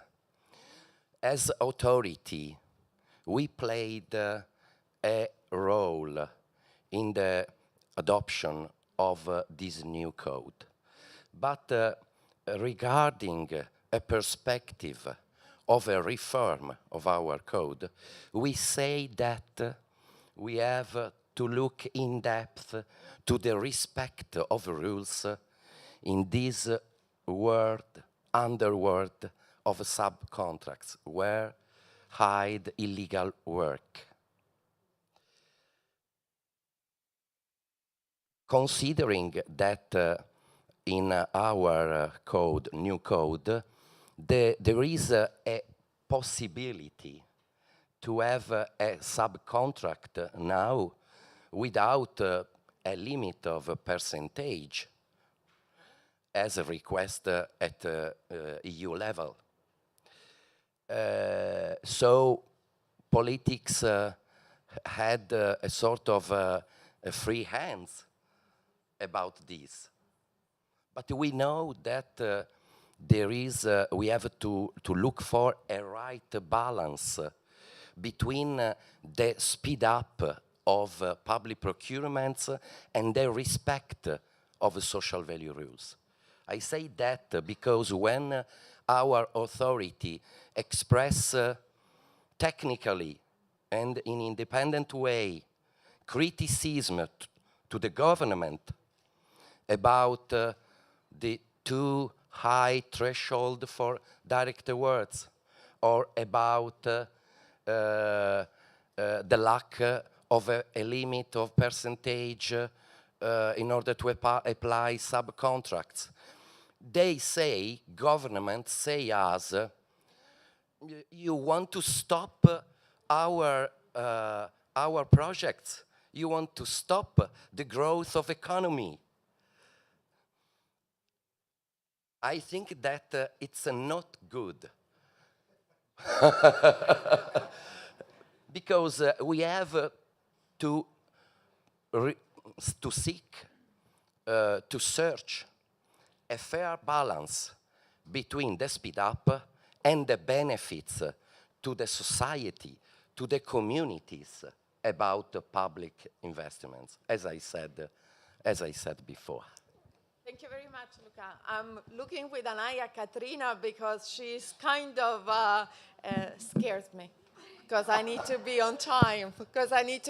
We have only 10 minutes, but thank you very much. And one of the reasons why I wasn't stopping Luca from talking is not only because he's the host, but also because I think the issue of mandatory clauses it's a very big European issue. And now with the reforms of the directives, it will be one of the hot topics that is discussed, whether we want mandatory clauses or not. So if Italy is a sort of test runner on this, I think we need to understand what is happening. So that's why I thought it was an important topic to have discussed here. Now, very quickly, Katrina, do I have time for 3 questions? I was thinking, we have 9 minutes and 30 seconds, 28. But shall we do that we take 3 questions and I let my speakers choose which question to go for? So I can see Reda has got a question. Okay, perfect. I will go with the people who have maybe asked a little less questions, so you're a good choice. You think so? No. Thank you. Thank you for the presentations on social value and procurement. Procurement is a process which is, first of all, mean for fair competition. And then we have some extra value, added value, now in a trend, the social value. Do you think that, is it enough that we just put it in a mandatory way in the procurement legislation requirements on social value? It will be enough to put it in a move, or should we somehow more coordinate with other legislations? Because procurement in itself, it's about rules on competition. You can use procurement as a tool to increase the well or efficient implementation of other legislations that are directly related to social or green or energy efficiency or whatever, because procurement is not the core of them, but it might be used as a tool. This is the first, and just the second one, should we push it forward to make it mandatory as a policy making process, or should we leave the market to transitory increase themselves going through that path in a transitory way? Because it might create a crash. We might not have results if we just work on one side. Thank you. Thank you very much, Freda. One in the very back. Yes, let's take them all together and then we... Hello, Valentina Bianchini from University of Rome Tor Vergata. I'm a researcher. Actually, my research is about public procurement and global supply chains. I'm very happy to hear you talking more and more about that. And my research is sponsored by the European Commission, just to show that European Commission is interested in this topic. The biggest problem I think we have is that we don't have data about how much public procurement in the EU actually goes to firms and that are established outside Europe, also within Europe, that are part of these supply chains. And this is an issue that I can relate also to the intervention of Helga Berger before, when she was showing the data about cross-border procurement. So we don't know how much procurement goes where. actually, the public money, where they go. And my concern is when I hear about CSDDD and also asking supplier to share the risk management plan, I really appreciate this preventative strategy, and I appreciate that you also said that this needs to be accompanied with impact assessment, of course. My concern is about risk shifting, this approach of risk shifting rather than risk sharing. In management literature, we know that risk shifting doesn't work. It just leads to supplier faking compliance. What works best is to adopt a relational approach with your supplier, and so risk sharing rather than risk shifting, and also developing suppliers' capacities. So I was wondering whether in the Netherlands, where you have more capacity, more experience in doing the supply chains, due diligence, and risking, if you consider also in your public procurement having the possibility to develop your supplier capacity in the contract. So when they face issue, when they report that in their risk management, are you willing to pay for them to address the issue? Thank you very much. Thank you very much, Valentina, and then we had Warren. One more, okay.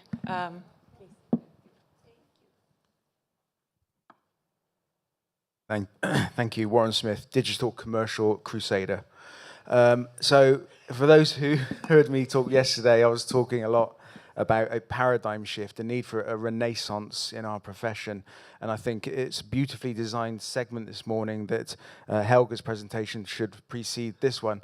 I think they're perfectly matched. So I think my question is whether or not there's appetite or indeed an opportunity for a coordinated experiment across European countries to try a different approach, whereby we put commercial and relationship management at the very heart of what that professionalization looks like, and we feed the learnings back of that into the system to think about a new profession approach. So, we have 4 minutes, 22 seconds. Yes, absolutely. So let's start. Yes, absolutely. Absolutely, please.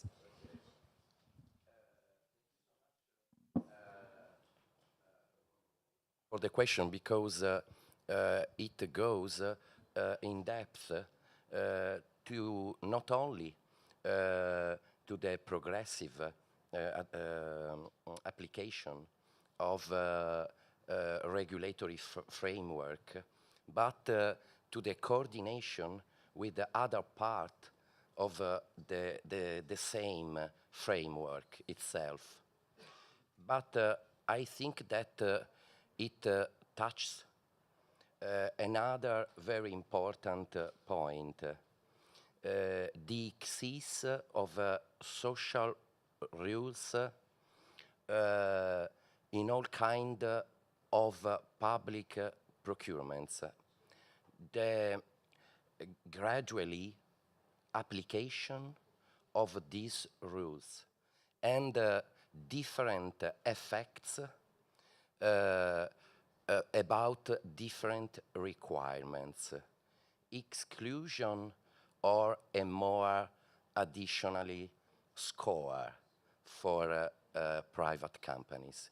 In my, I wanted to answer to your question because I have faced this aspect in my paper, and I say that for this purpose, a viable option could be to predict that not all social value clauses are foreseen as requirements for participation in the tender under penalty of exclusion, but only those most relevant in relation to the type, nature, and the objectives of the contract, while instead other social value clauses should just lead to an additional score in the evaluation of the offer.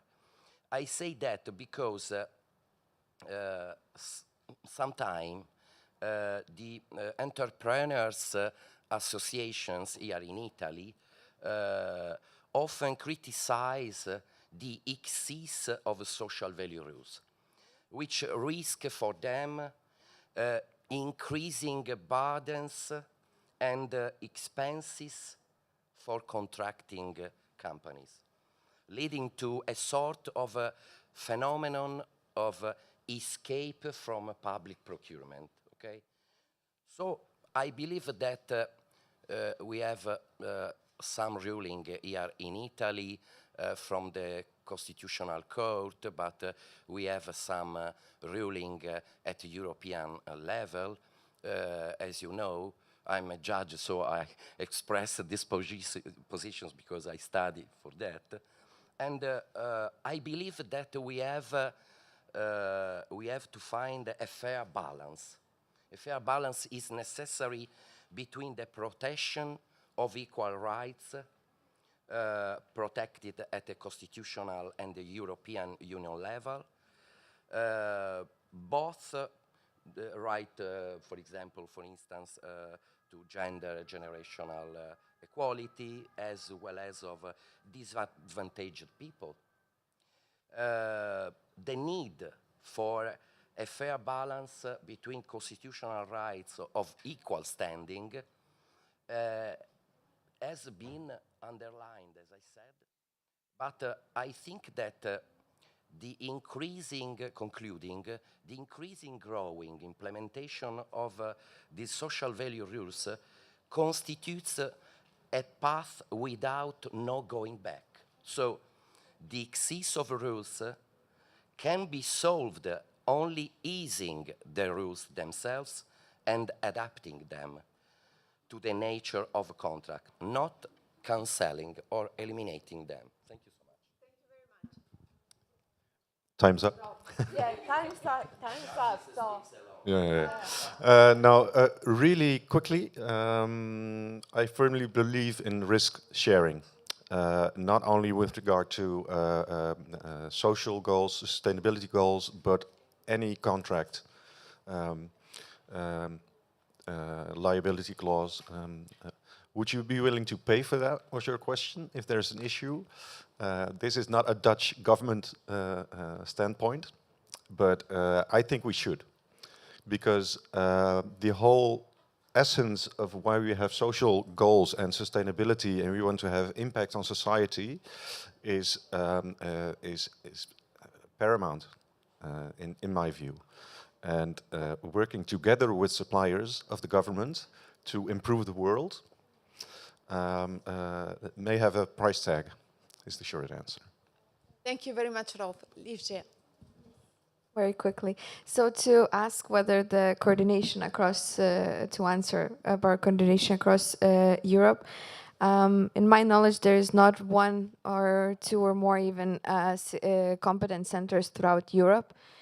So I think if we have those competence centers that really have the capacity and the knowledge to go on a round table and then invite contracting authorities, because what we have in Lithuania, we have quarterly or monthly meetings of big contracting authorities with institutions to discuss the issues. And in my knowledge, there was this national competence center meeting that were done in different countries. So I think this coordination and really sharing what the Netherlands is doing, what Italy is doing, what in Lithuania we're doing for contracting authorities, the ones implementing, would be very, very beneficial. Thank you very much. Thank you. Thank you very much to all my panelists.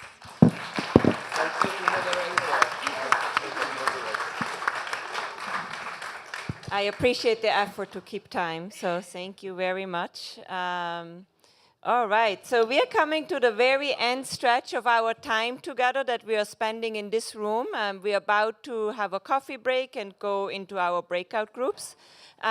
But for a moment, before we listen to the closing panel of the event, I want to get the energy up and get you all involved one more time. And there's no better way in doing that than having you all stand up. So the last 1.5 days, you heard a lot about what the vision for Europe is, right? And we made that vision richer by coming up with new words and values and principles that we want to add to the vision statement. Karolis will talk about that in a moment, but we talked about integration and other things that we're missing there. But I think we have a good shared understanding now of where we want to head with our vision. So one thing I want to know from you in a little bit of a cheeky way, right? If I can get my OCP colleagues again to come up. So we can go and implement our joint vision. Ooh la la. If you think this will be easy, it's a done deal, we can do this, then you will stand close to Vladimir. If you think there is no way that we can ever implement our vision and this will never happen, oh, Gavin already stood up. Great, yes. The pessimists can go to Gavin, the optimists can go to this side, and if you feel like somewhere in the middle, you will arrange yourself around Camilla.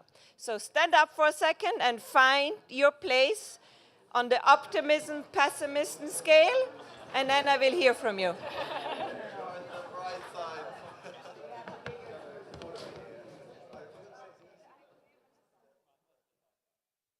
All right, quickly, quickly. This is the moment. Get up, get up. Come forward all the way.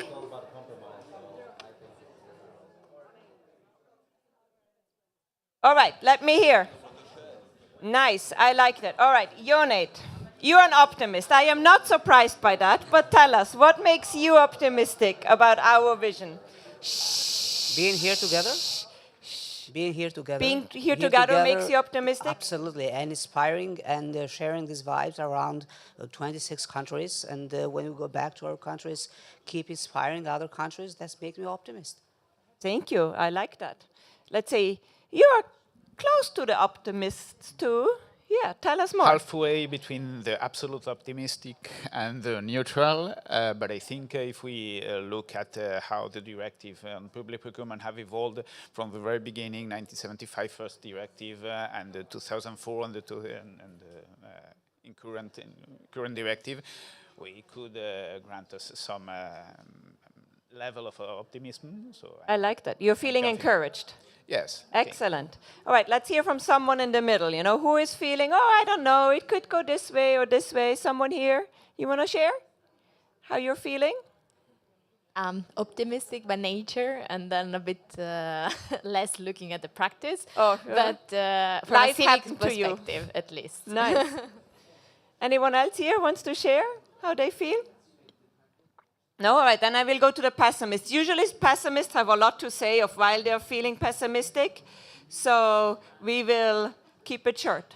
Ian, thank you for playing the pessimist. Yeah, I'm not entirely pessimistic, but there was a... It works better if we have at least someone who feels strongly. Thank you. I have a really interesting one. So Samuel Pepys wrote in his diaries in the 16th century about how, or 17th century, about how it was so difficult to get the Navy to procure anything in the UK, right? And so it's 400 years and we still have the same problems. I think some of this is intractable. Okay, so I have to take a kind of really slightly depressing view and just go, this is too hard. This is hard, yes. Yeah. Did you have similar feelings? Go for it. Yes, I think my pessimism would be based on experience. So looking back, what we have not achieved informs what we will not achieve in the future. So all right. It's quite simple. Thank you. All right, thank you, everyone. So you can find your seats again for a moment. And please, give yourselves a round of applause. Yes. And while we invite the panelists to come up, they will tell us, why we should feel optimistic. Also, Karolis, come forward here. Come here next to me for a second. By chance, also please notice Karolis and my outfits. We dressed up by chance as twins today. But I do have the cooler shirt. I just want to say, look at my back. Yes? It's a bit too small. Yes, yes. So now I hand over to Karolis for closing us out. Thank you very much. We were just discussing with Catherine, in full honesty, should we send people to the break? Because we feel there's been a lot of cognitive load already and a lot of intellectual stimulation. And then we decided not, because this session is going to be a bit lighter. It's not going to be about any of the topics that we're struggling with or we are wrestling with.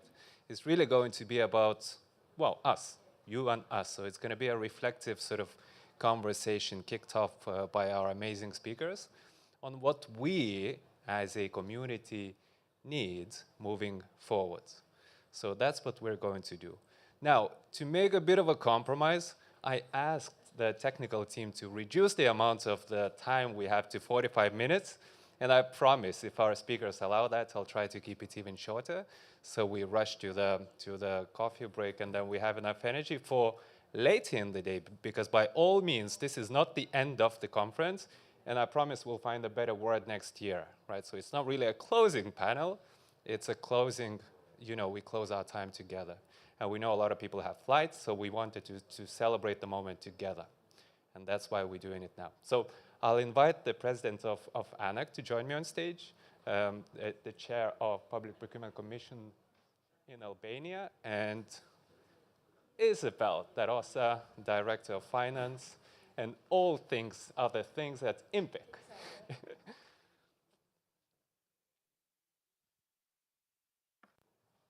All right, thank you.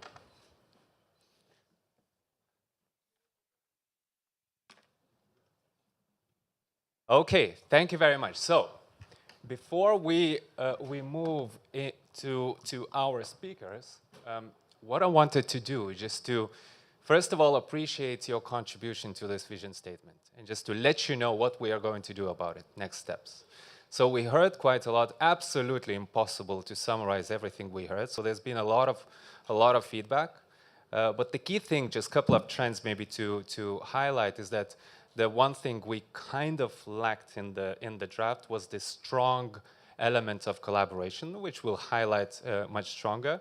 There was a very strong element of integration, which we'll make better, because we actually had it in the beginning, but then we'll make it much better, and obviously the capacity and professionalization element. So we'll include that and much more. There's a lot of, I've noticed, there's a lot of, we need a bit of a wordsmithing there as well, because, you know, it's value-driven, people-driven, user-driven, value-oriented and all that. We have to work on that language to get on one page, but we promise we'll do our best. And then we'll share that with you as a blog post after the conference. So thank you very much for that. Another thing I wanted to bring to your attention is that, and we'll speak about what's needed during the session, but very quickly, we just went ahead in experimental mindset and we created a LinkedIn group. Okay, so please take a picture of that right now, join it, and we'll make it useful for you, and you'll make it useful for yourselves, we hope. Okay, so I'll keep that slide for another second, and then we move to our panel.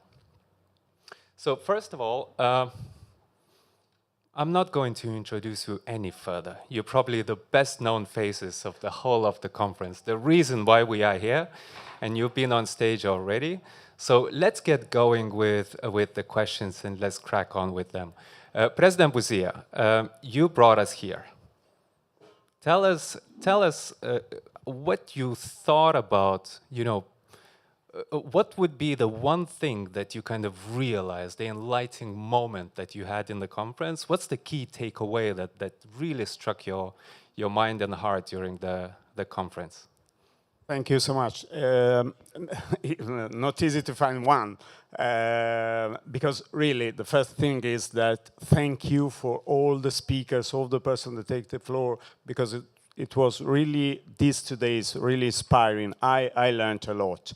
And there is so many things that we discuss in this moment that I think we have, and we said that we have to enlarge the audience. We have to engage more powerful people, because we are thinking and speaking and projecting our future. And maybe I have a lot of notes about these days, but some elements, what we need to do to enlarge our audience. I think also this morning was said, and yesterday very well, we are thinking, we are debating about political issues also.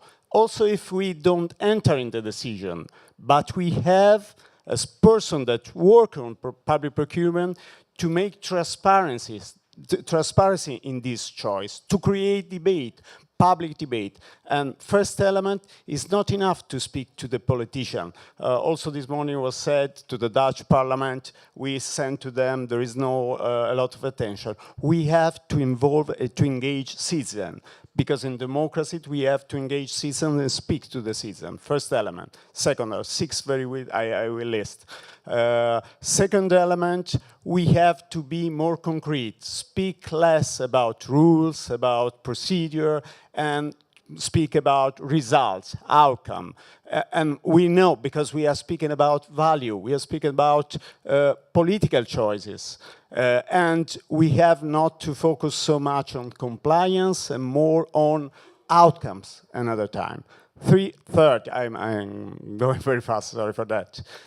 Sustainability, not enough to highlight that we want it, but we have to concretely explain how to achieve. It's not easy, we know, and also to go inside the dilemma, what we said before, the dilemma. Also this morning we said there are dilemma between green and sustainability, between competition and sustainability. And we have to explain and to show and to create debate on that, because of course there are different opinions on that, different choices, but everything passes inside that. Fourth element, we have to communicate better. Maybe we have to have a communication strategy, but it's not enough. We have to involve citizens in the choices that are done. And this is our, there is a engagement by design of the citizen, and this is very important, that the help, the work to do in common, and we did this date with civil society. One of the key elements to do that is digitalization. Digitalization is not only a means of general transparency, of course it is, not only to increase competition, save money, prevent corruption, but it have two elements that are really strategic. One, better involve citizens. Transparency is an instrument to involve and to make them protagonists of our work. Second, this is an instrument to reinforce our cooperation. Working on digitalization, we can share, also if we have different rules, we can share the software, we can share the experience. We are going in the same direction, but the concrete instrument of digitalization are easily is really the possibility to share that. And as we use the same software, we will use the same. We will have the same experience. We go ahead together. So it is a powerful instrument for us to work better, not only and to engage citizens. Six, we need for all these things to remain and to work together. We as authorities, academia, private sector, civil society, this model of these days is the only model to achieve this objective. We have to work together. We have to project our work as a work to be done together. And this, I conclude, this is the only possibility to have capacity to promote quality. That is our objective. We have to promote quality on the regulators, on the contracting authority, on the private sector, on the citizen of the people have to use this transparency, to learn, and we have to try to explain how to use the transparency, positively give them instrument to do that. This is the key element. Engagement, real engagement, to make that our effort, our strong work on that, common work that has been common work, will achieve the objectives. The objective of the future, we have to do that. Thank you so much.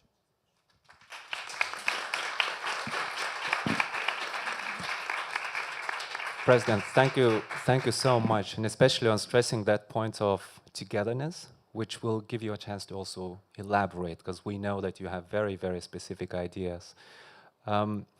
Isabel, out of probably 9 out of 10 conferences I attend, I see you there as well.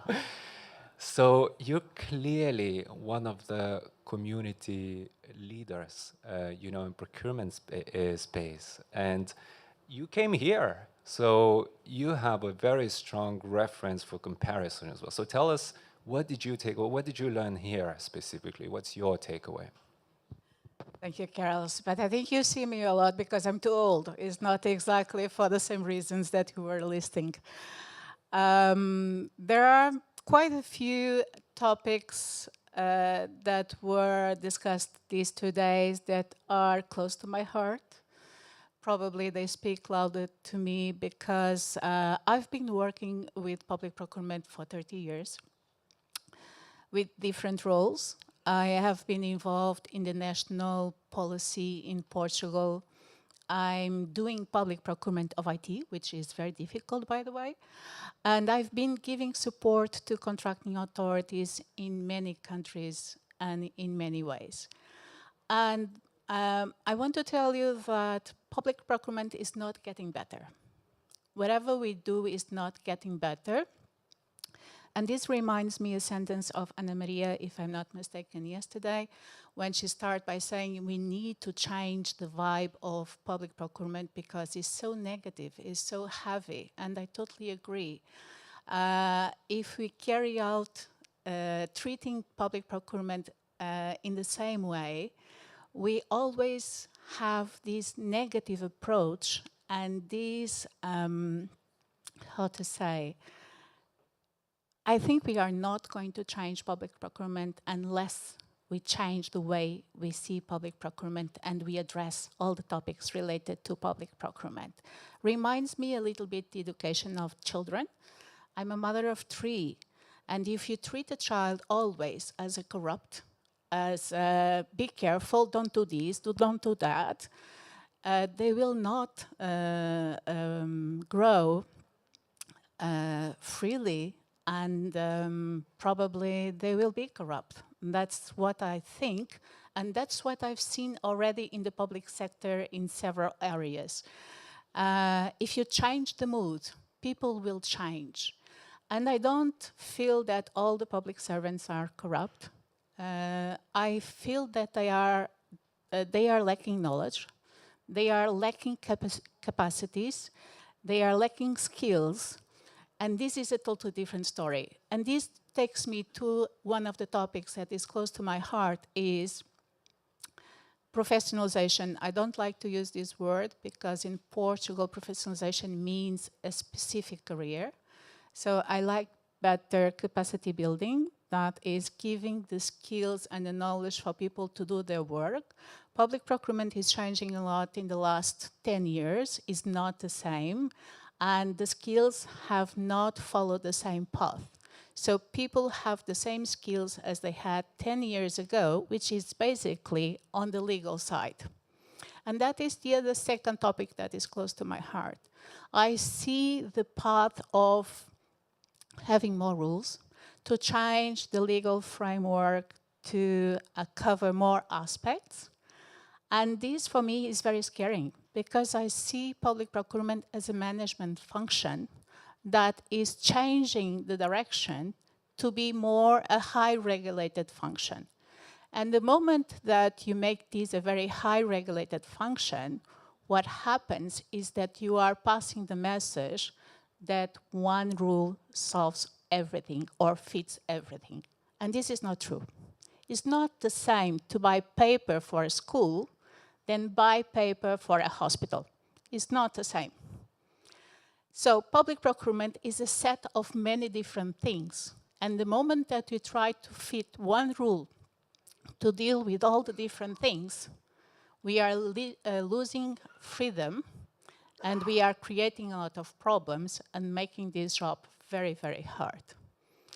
So this is something that I really strongly appeal to all of you in this room to think a little bit, because we are at the moment that the EU directives will be revised, and the path can be to have more legal rules on public procurement, or to think wisely what we want to do.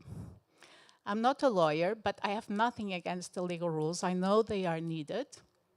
But public procurement, from my personal experience, and I can just mention a few examples. When my father was in the hospital in coma, there was not enough beds for him to stay. So the hospital saying, you have to take him home. And he was in coma. And to buy a bed for a hospital is something very specific.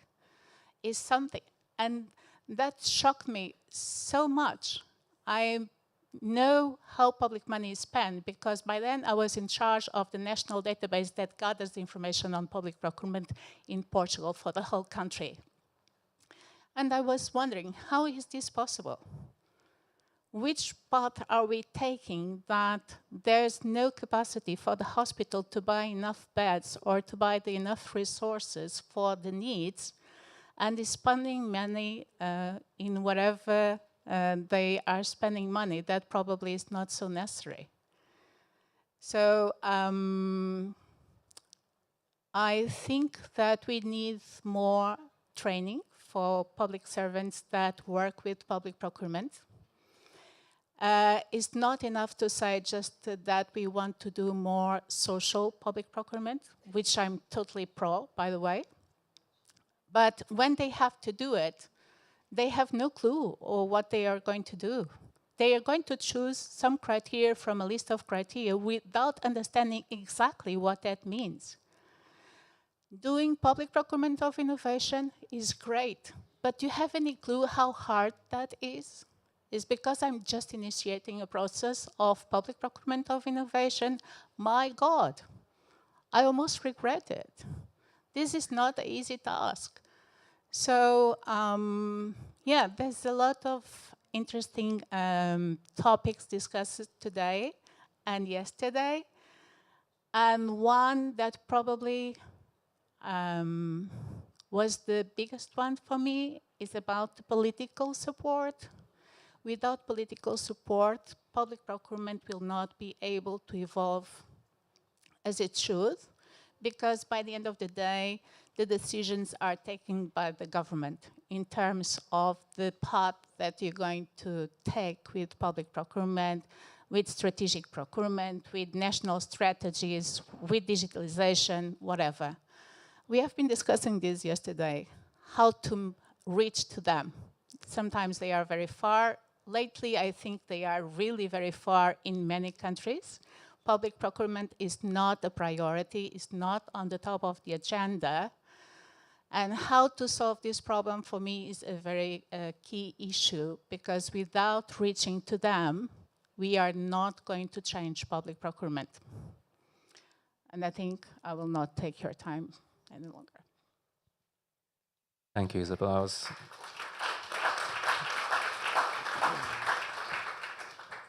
Thank you. I was carefully taking notes. I think some of those things will go also in a bit of a vision articulation, because extremely important. Thank you for that. Ionate, I'm not sure the audience actually knows how much of Ionate is actually behind this conference happening.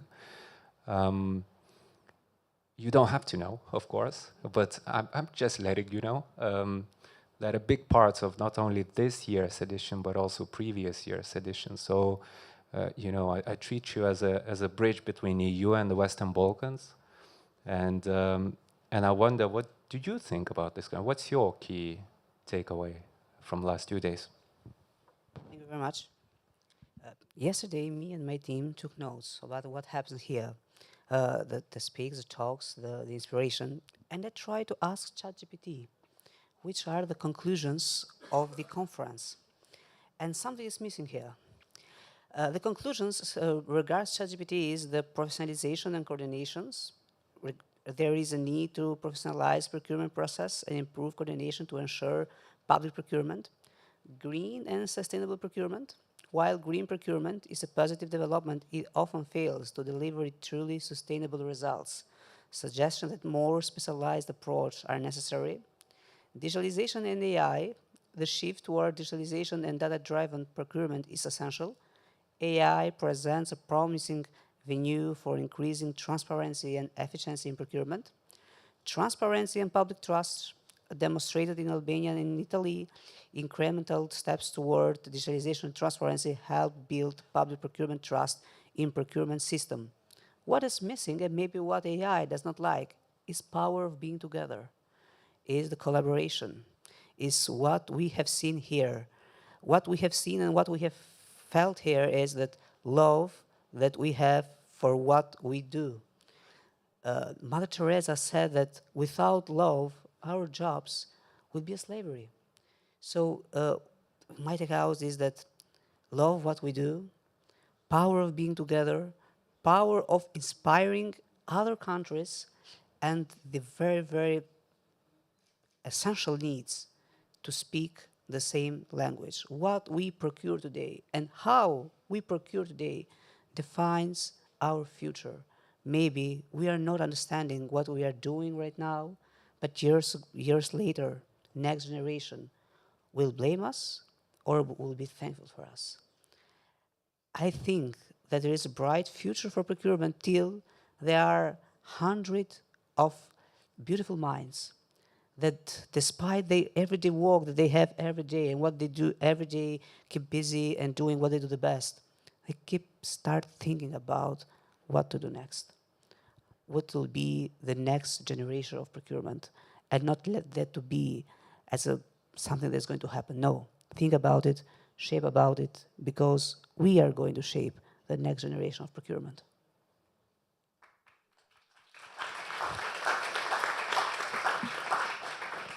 And thank you for demonstrating the limitations of AI. That would have been my guess, to be honest with you. The human element, well, it must be missing, right? It's all rational and intellectual, but that power of togetherness and collaboration is something that I kind of hear coming from all of you. So let's focus on that for a tiny bit.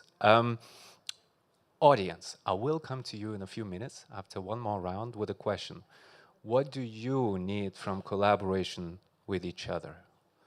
I guess we should just think about it. Speak about collaboration, and we don't want to make it as a buzzword, as a nice thing to say during conferences. So just think about it, and I'll call some people out, or you can come forward and propose some ideas. But for now, let's talk about the collaboration aspect specifically. Let's start with you, Giuseppe. What's your vision for this community and probably broader community of procurement professionals and stakeholders, working together, learning from each other, or collaborating together?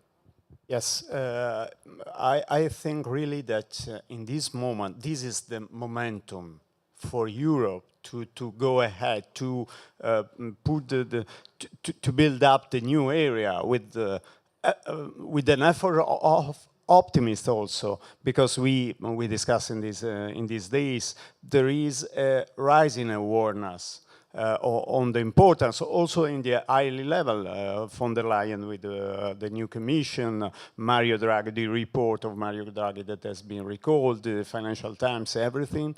We are going, as has been said, to the revision of the directive that is that will be happen soon, and Europe is changing as in putting public procurement in the center of his action. We saw with the Recovery and Resilience Plan, and Europe that is putting and have to have also to reconcile sustainability with competition, the need to act and to use public procurement. So this is the area of European public procurement, and we have to respond and to answer, to give an answer to this demand on that.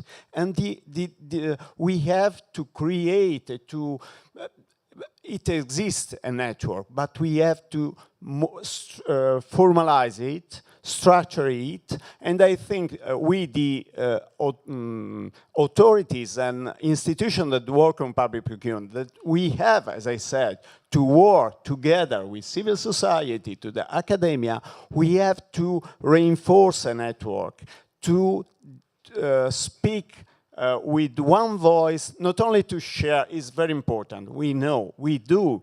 It's very important to share experience. It's very important to share good practices. It's very important to work together. But in this moment, we have to do more. We have to unite our effort to have a voice and to find the possibility to have one voice to speak to the Commission that has in this moment a strong role to create the new rules of the next year, and so to add to our network the advocacy element as a main element to use in next year. It's so important at the moment, it's so crucial, the choices that we will do, that we need to add something. So we need a strategy, we need a program to do, we need a way to work together, also to try to solve the dilemmas that we discussed. Because and to elaborate that, we need to work with civil society, we need to work to academia, but then to propose something. This is also a way to create a public discussion on that. It's not a technical directive. We have to say that it's not a technical directive, it's it's a highly political directive, and we have to raise our position and to bring it, and this, I think, is one of the most important elements that we have to do in next years. Thank you.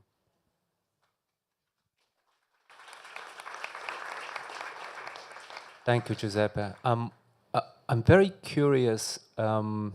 It's very difficult to disagree with you on any of those points. The question is, how do we do it? And I know that you, together with Isabel, have been thinking about some kind of formats or platforms to operationalize these ideas. So can I ask you, maybe, Isabel, to talk about that? Like, how much of the plan is already advanced? Like, what's in the pipeline in that regard? So basically, we have been thinking on creating a public procurement network with representatives of all the EU countries for the time being. And the idea is to have people that are more related with policy. But this is not a constraint exactly. We have been talking with some countries already. And we also talked with the Commission, telling that we have this idea, just to clarify that this group is mainly a member states group, a countries group, that will have another space or other conditions to discuss topics that are just related to them. Doesn't have, they are not related with the EU concerns or whatsoever. I'm going to give you one example of one of the Portuguese concerns that we have that we would like to address within this network. We are very concerned with the professionalization. And as I told you, we in Portugal, we cannot go for a specific career. So what we are thinking to do is to create a certification that has the minimal skills for you to work in public procurement. And we were asking, who in the EU already has a certification? No answers. Nobody knows exactly. Or probably there are a lot, but they are not known for everybody. And this is very important because I was telling internally, please, let's not start from scratch with this. Somebody already done. These concerns are common to most of all. So the group could help us to understand who has already done what. And this would be the minimum of information for us to do our certification process. And this is one example. Other example is the implementation of reforms. It was a huge challenge for many countries because there's also very broad implications on the digital solutions in some of the EU countries, especially those that have a decentralized architecture, because e-forms means changing the data model of all the systems that are related with digital procurement. In Portugal, this was very difficult. Probably initially when the decision was taken to the tailoring results that were decided at the political level, there was not really the full awareness of all the implications. So we were discovered this while we were doing, and the word was, whoa, oh my God, this is too big. And it would be very important by then to speak with others to understand, do they have the same problems? Do they have other problems? How they solve the same problems? We are two alone doing the same things. And the purpose of this network is that we don't do this alone again. So this is moving on. We want to have an opportunity, probably still in September, to speak with all the countries. This is a totally voluntary process. Those that want to join will join. Those that don't want to join will not join. And we hope that we can have the first meeting of the group still this year. But I want to tell you on this as well, that in Portugal we are conducting a national assessment to all those that are involved in public procurement, either contracting authorities, either suppliers, or auditing authorities. And the reason why we are doing this assessment is I try to pass the message internally that even me, that I work with public procurement for so many years, I don't know everything that is happening. So let's ask to those that have to work on these topics every day, what are their problems? Let's us listen what they think, what are their concerns. And this is very important for Portugal to have a position regarding the revision of the directives, because we should be representing those that deal with public procurement. I don't have all the answers, or I don't know all the problems they are dealing with. So this national assessment for me is probably one of the most useful and important things we are doing by the end of this year.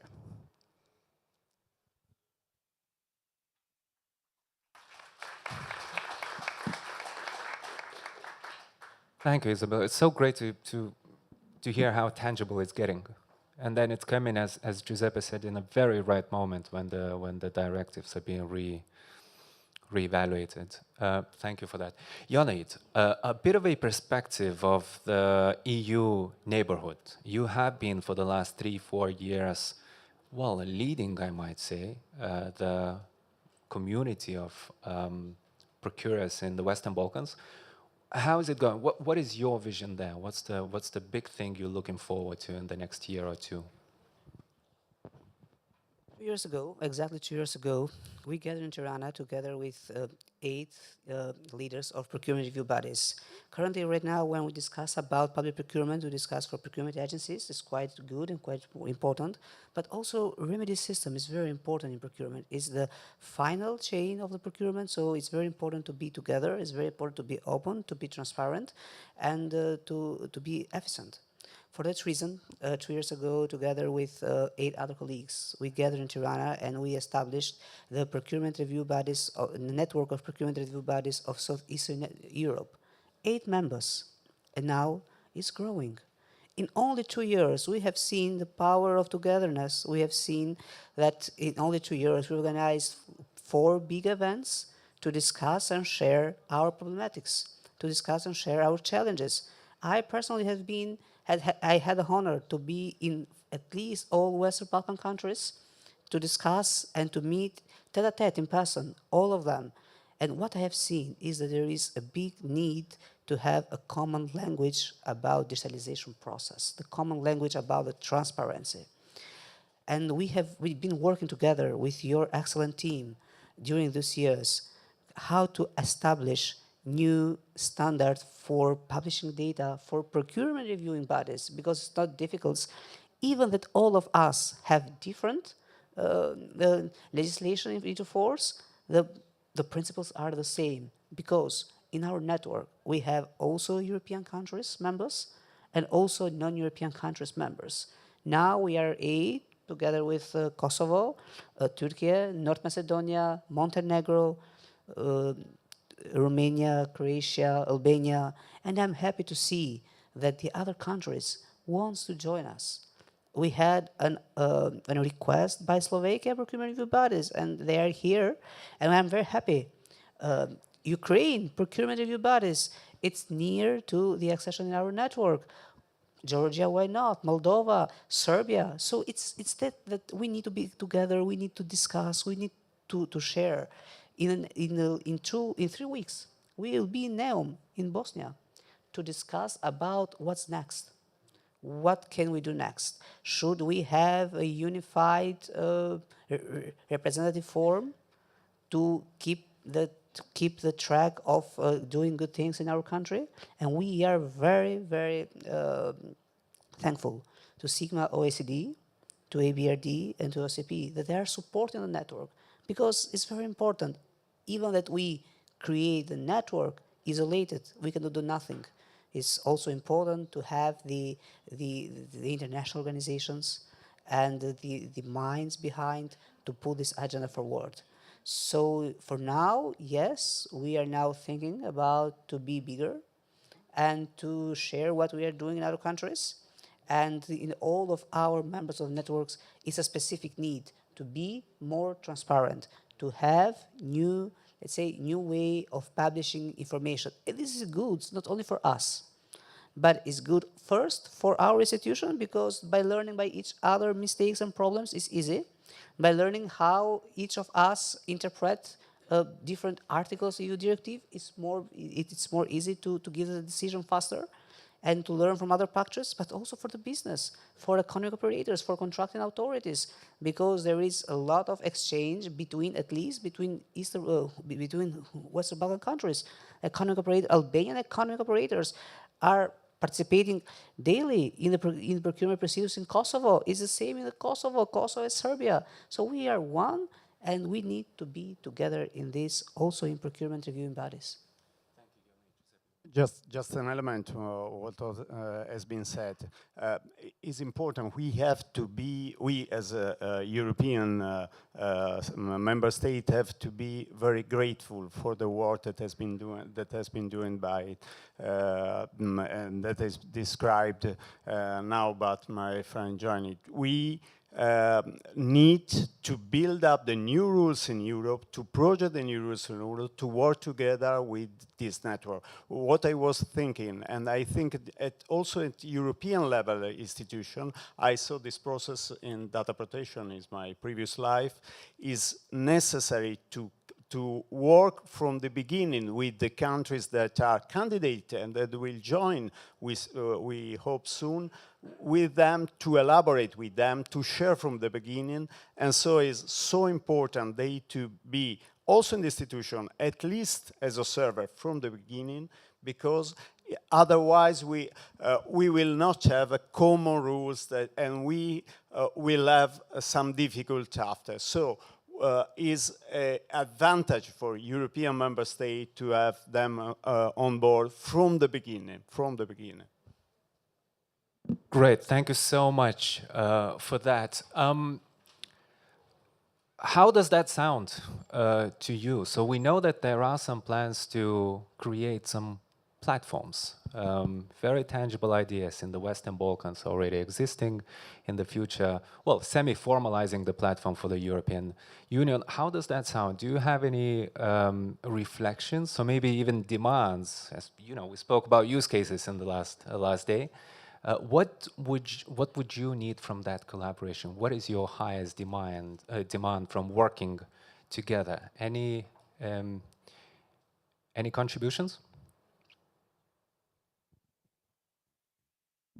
From my perspective in Sweden, I would like those people who usually don't show up at this conference to be invited. And by that, I mean the desk officers at the Financial Department of Sweden who don't really have the same wider scope as maybe us practitioners do. So Isabel, I hope you have reached out to the people that are like the desk officers of our department to give them a broader look and inspire them of what can be done.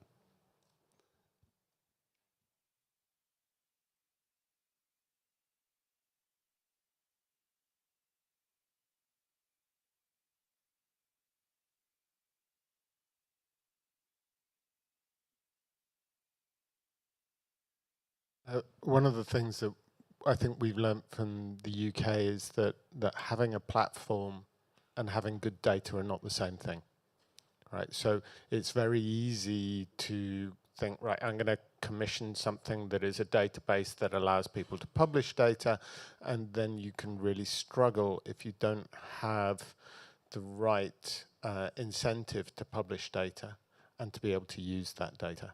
You know, and some of that's around developers making bad choices, and some of it's around people just not publishing or publishing badly. And we have to design for good quality. Thank you, Ian. Anyone else? I hope not, because I have an idea. No? Okay. I'll call just a couple more people who I'm curious to hear from. People who have been thinking about collaboration and have been attending our conferences. And I'm just curious, what is it that you've taken away from that collaboration? Can I start with you, Peter? Just a couple of words of, you have been 3 last years with us. Tell us, what are you taking from this and what you need moving forward? Yeah, thank you, Carolus. I wanted to listen and not to talk, because that's an old habit. You can be short. And I realized that in Holland, with the public procurement, like Rolf explained, is very complicated. So it's not the money, it's the quality, but we've got 12 different social goals.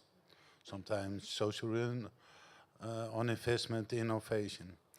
Now, one of the takeaways, which I already know, was being so complicated, you need experts to do the job. And I think Isabel also said it, sometimes procurement has been done by people who don't really know what they're up to. Even experts like me sometimes don't know, because I was surprised about the school meals and about the paper that's different to purchase from a hospital than it is from a school. So the environment, it's very complicated. You need experts. And a Dutch professor already said for the coming years in the EU, we need more specialists. We need to combine forces. And I think that was the main trend here, also proposed by Giuseppe, and we should do it now. Now it's 10 years after the first EU directive, so we're going to build a new one, but it's about joining forces. So I designed a platform for Holland. It should be great if there is an international platform. We've got 3 conferences, started in Amsterdam, then in Tirana, and now here in Rome. Where are all these presentations? What's all the thing? Because I have very little time to collect all this, the reviews. So when there is a common platform, it can be done in one time, and we don't need. But so, to be short, in 2 sentences, when you combine it with social goals, like sustainability, you need experts. And you need enough people to do it, because when you don't have the expert and you don't have enough people, it's throwaway money of the taxpayer. But you need to organize it. There must be people who organize this international cooperation. And people should themselves be aware that they can talk with other countries and specialists to exchange ideas. You don't need a platform. They should be convinced. That's the thing. I was having a conversation with Peter this morning, and he spoke about 25% reduction in staff in procurement. So speaking about more professionals, that's very interesting. I want to hear civil society perspective here, because tell us, from TI perspective, you have been working, Antonio, with integrity pacts, with collaboration between CSOs and governments. Tell us, what is it that you need from collaboration and these type of platforms? Thanks, Carlos. Hi, everyone. Well, I think when I think about collaboration, of course, like what I heard a lot in this conference is about what governments can do, what contracting authorities can do, what civil society can do, but I heard very little about perspective from the private sector.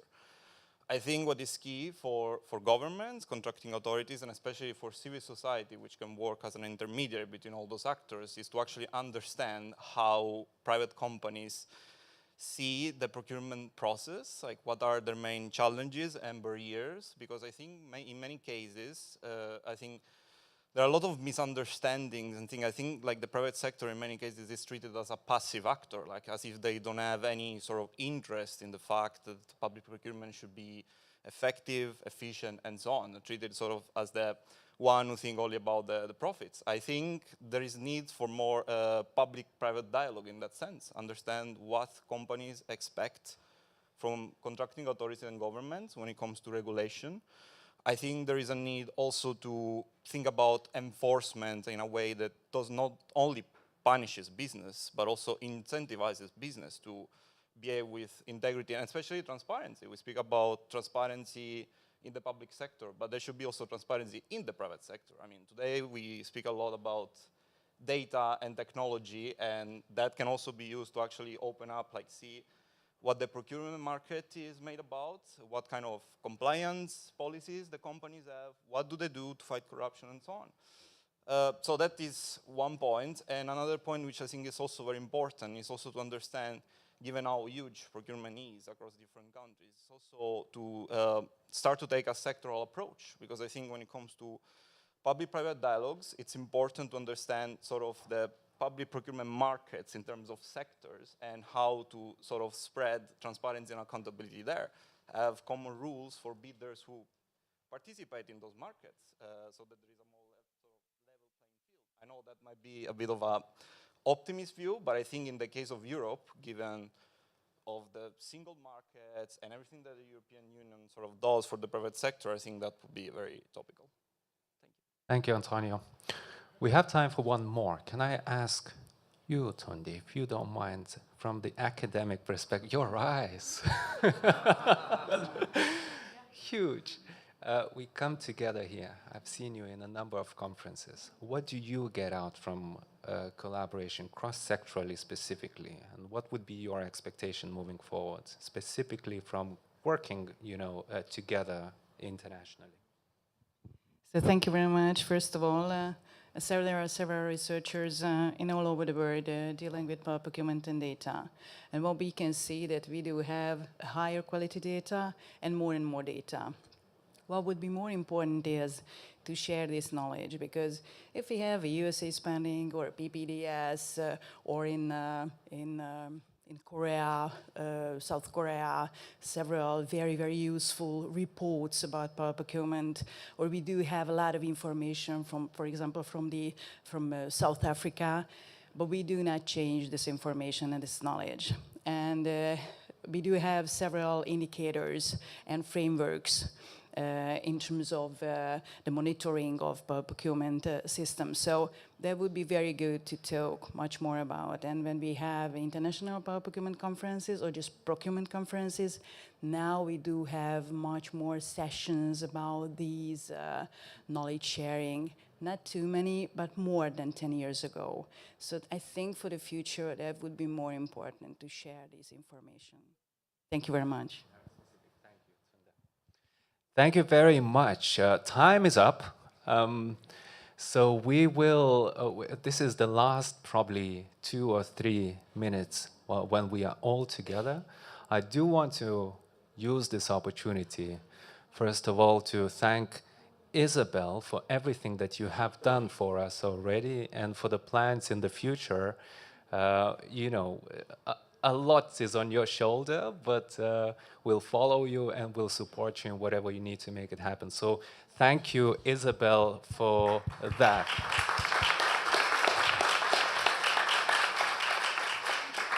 Jonit, I want to thank you personally as well, not only for this conference, for the continuous support and making these community gatherings happen, and for your leadership also moving forward in the Western Balkans. Thank you so much for that. Giuseppe, you have no idea how you made people feel in Rome. You probably have an idea, but you probably don't know how happy people were the first day, yesterday, and I'm sure today. There are no words to actually thank you for everything. Thank you for the ANAC team.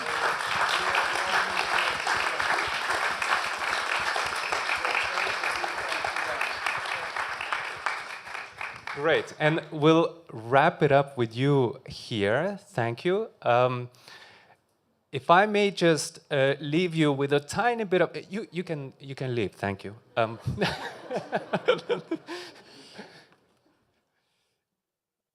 Okay, so let me just give you a bit more information, because in no way we're closing, as I said. We're just beginning. We're only going on the first coffee break today, so we're just wrapping our time together. So what's going to happen today is we're going to have 3 more deep breakout sessions. The first one is happening after the coffee break. So we'll send you to the coffee break, and you know how it goes from yesterday. Those who went here yesterday, just follow the crowds. But the one to follow, we have one on getting the data architecture right. And I know a lot of people have been looking to that session because there's so many conversations about data, and we have stellar speakers to talk through that. And we spoke about collaborative monitoring plenty of times already, so we'll dive deep into that topic. So this is the breakout to follow the coffee break, and then we'll take it from there. Catherine, anything I'm missing? Yes. So, oops, is it working? So we're gonna start exactly at 12:30. So Elisa, you're in charge of starting at 12:30. Mara as well. So quick coffee break for Italian standards, but then we will start. Thank you, everyone.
Hello?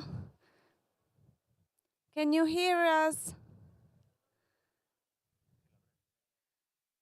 We are checking your audio. There's a background music, yes, we will switch it off.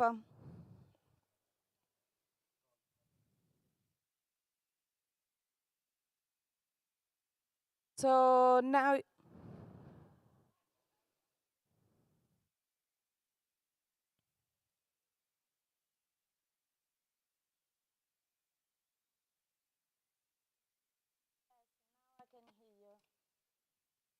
yes, now I can hear you.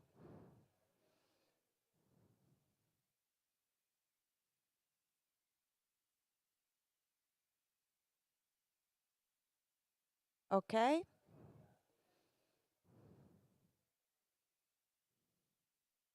On Zoom,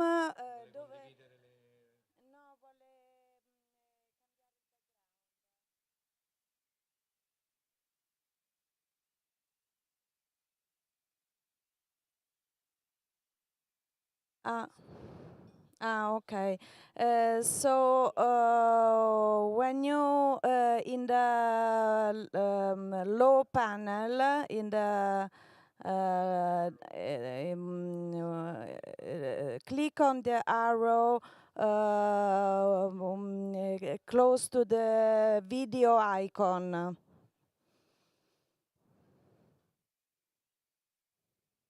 Okay, and you can choose a virtual background.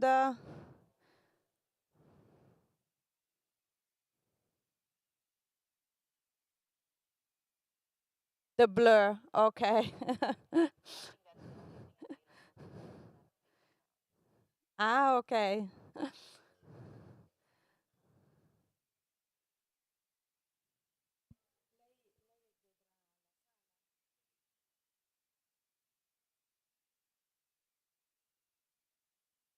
Okay, now,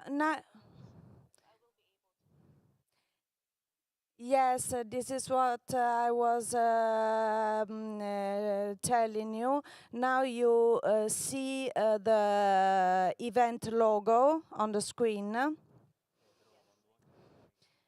And then you will be able to see the audience and the panelists.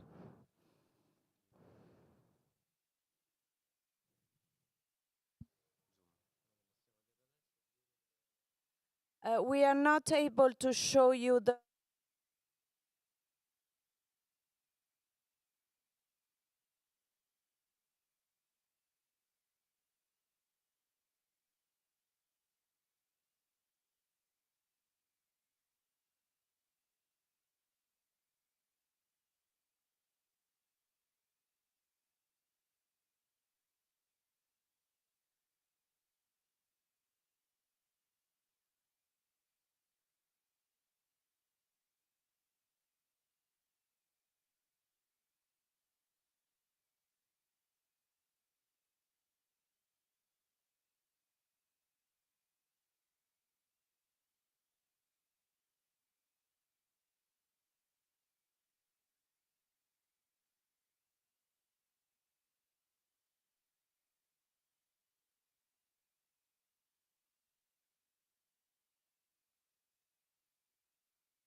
Okay. But when you want to buy a wine, you have to read very carefully. Coffee is not here.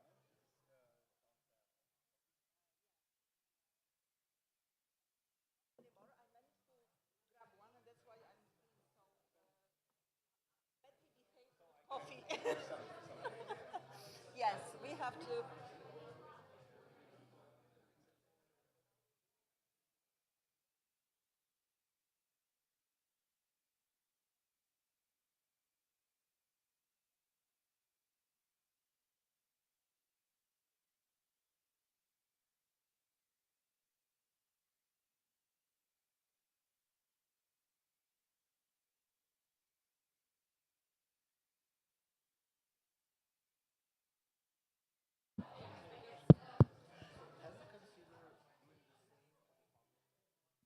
Can you put on the screen?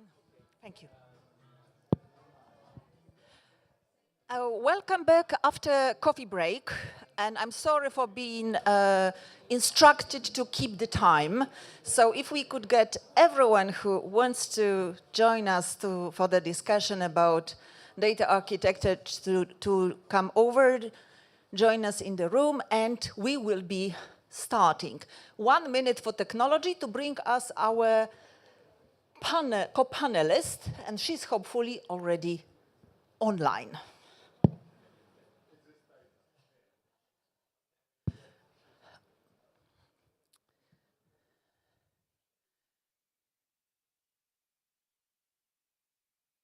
Okay, this is looking like we have everyone.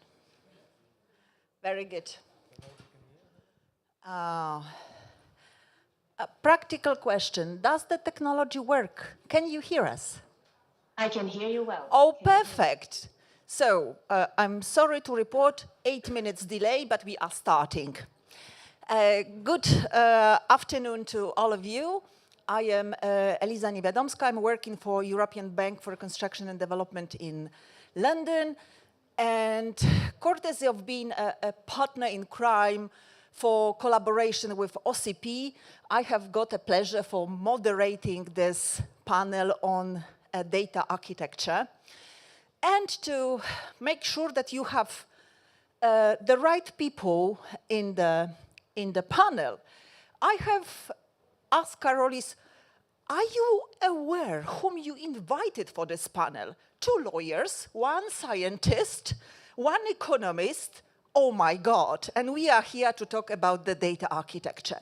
But still, let me then introduce speakers who are here with us in person. They most probably would give the best credit for themselves during the panel, but Felix is joining us here in his capacity of being well-experienced practitioner of digitalization projects and working presently as a supervisor for the efforts that are being done by the Ministry of Interior in Germany. So we have a representative here who is happy to bring to us the practical experience of getting it done. And we have another one. So Hans Minkes, I'm sorry if your name is not pronounced the way it should be, because I'm Polish and I can't help that. He's here to tell us a bit more how it looks from perspective of his work in Netherlands. And if we could ask our UNOP speaker to introduce herself, please. Hi, good afternoon, everyone. My name is Trexil Chua Miranda. I am from UNOPS, United Nations Office for Project Services.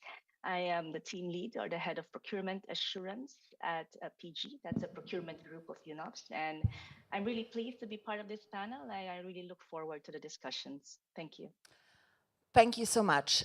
We are missing 1 advertised panelist because he's unfortunately unwell, which is giving us an opportunity to skip a presentation about what EU is thinking at the moment about the data architecture, and we can move on to more practical topics. Very happy for me, and I hope that we could have a good comparison about how different organizations and governments are approaching the topic, the question of getting the digitalization right and getting the data architecture right, and making it work for domestic and international markets. So if we could start from the agency level, gentlemen, if you would allow, we will ask our colleague to tell us how UNOPS is working with data architecture to make it work for them, being an international operator, part of the UN system, as well as a strategic procurement advisory working around the globe. The floor over to you. Thank you so much, Eliza, and thank you again for inviting me to be part of this panel. I am going to be sharing with you how we at UNOPS are improving and digitalizing our procurement. We're also going to be sharing what we hope to achieve and what steps we are taking to push for a more data-driven approach to procurement. So UNOPS is currently in a journey of process simplification and digitalization. So we have a current program, we call that PID, Process Innovation and Digitalization Program. The PID will support the design of the development of tools and digital technologies to enable UNOPS to deliver better to our partners. And central to PID is the ambition to optimize UNOPS's approach to data. So that means we want to improve the way we capture, the way we make data available, the way we use data, to improve, to document impact, to report, to apply intelligence to our strategic and also our operational initiatives. By investing in technology and developing in digital tools that ultimately help facilitate our delivery on the ground, we hope to optimize the collection of data. Now, that means we want to minimize the manual data entry, and we want to also strengthen transparency by improving the access of data and also having some process integration for some of our partners. We want to foster evidence-based decisions, learnings, and insights. We want to be able to have better foresight and also knowledge, be able to manage our data and knowledge better. I also would like to speak about the steps we're taking to push for a more data-driven approach. So as we invest in this technology, so we're currently in the middle of it, in parallel, we are also looking to improve our data architecture by reviewing and identifying the needs for improvement in how we structure and categorize our product list, for example. And we also are looking at documenting best practices in data entry. To be quite frank with the group, this is not an easy process for us, and it's quite challenging given the variety of products that we procure at UNOPS. But we believe that this is very crucial and an essential foundation for implementing a data-driven approach to procurement. So when we talk about data architecture, that is for us one of the key foundations. That's one of the most essential elements that we need to get right to be able to really push for a more data-driven approach. We develop an array of tools to bring data from various sources to offer useful insights. Internally, for example, we have dashboards designed to enable oversight, identify best practices, highlight risks, drive improvements through procurement KPIs. So we have key performance indicators that we look into regularly. And this information from these dashboards are essentially what we use to start a dialogue with our colleagues on the challenges, successes of procurement operations, as well as capacity building activities that we have. So we look at trainings, for example. We capture information on awarded tenders. For those processes that were canceled, we try to understand what were the reasons for cancellation. And having the right data architecture is very essential for us to be able to have this analysis. We also look at this data to be able to screen our suppliers on a sustainability criteria. We look at this in terms of looking at the performance of our suppliers. And currently, we're also in the process of revamping. We have our UNOPS data portal. So we're trying to provide more insights on our operations across the globe. And the goal is to have users, have a more user-friendly, a more visual tool that allows them to segment our data in various different ways. So these tools also allow our teams to have better oversight of their procurement activities. It's basically informs their procurement strategies, allows them to adjust accordingly. Just two examples I want to share. One is how we use data and how data architecture is very important in the preparation of the annual statistical report of UNOPS. So we have here for the annual statistical report, just a background to that, it offers an analysis of the trends in procurement in UNOPS and with the whole UN agencies. So we have around 32 submitting organizations for the ASR. So the ASR contains information on collaboration of the UN systems, for example, organizations' efforts to integrate sustainability into the process. And it's important for us to standardize the data collection. So we standardize data collection template and process to ensure consistency across 32 submitting organizations.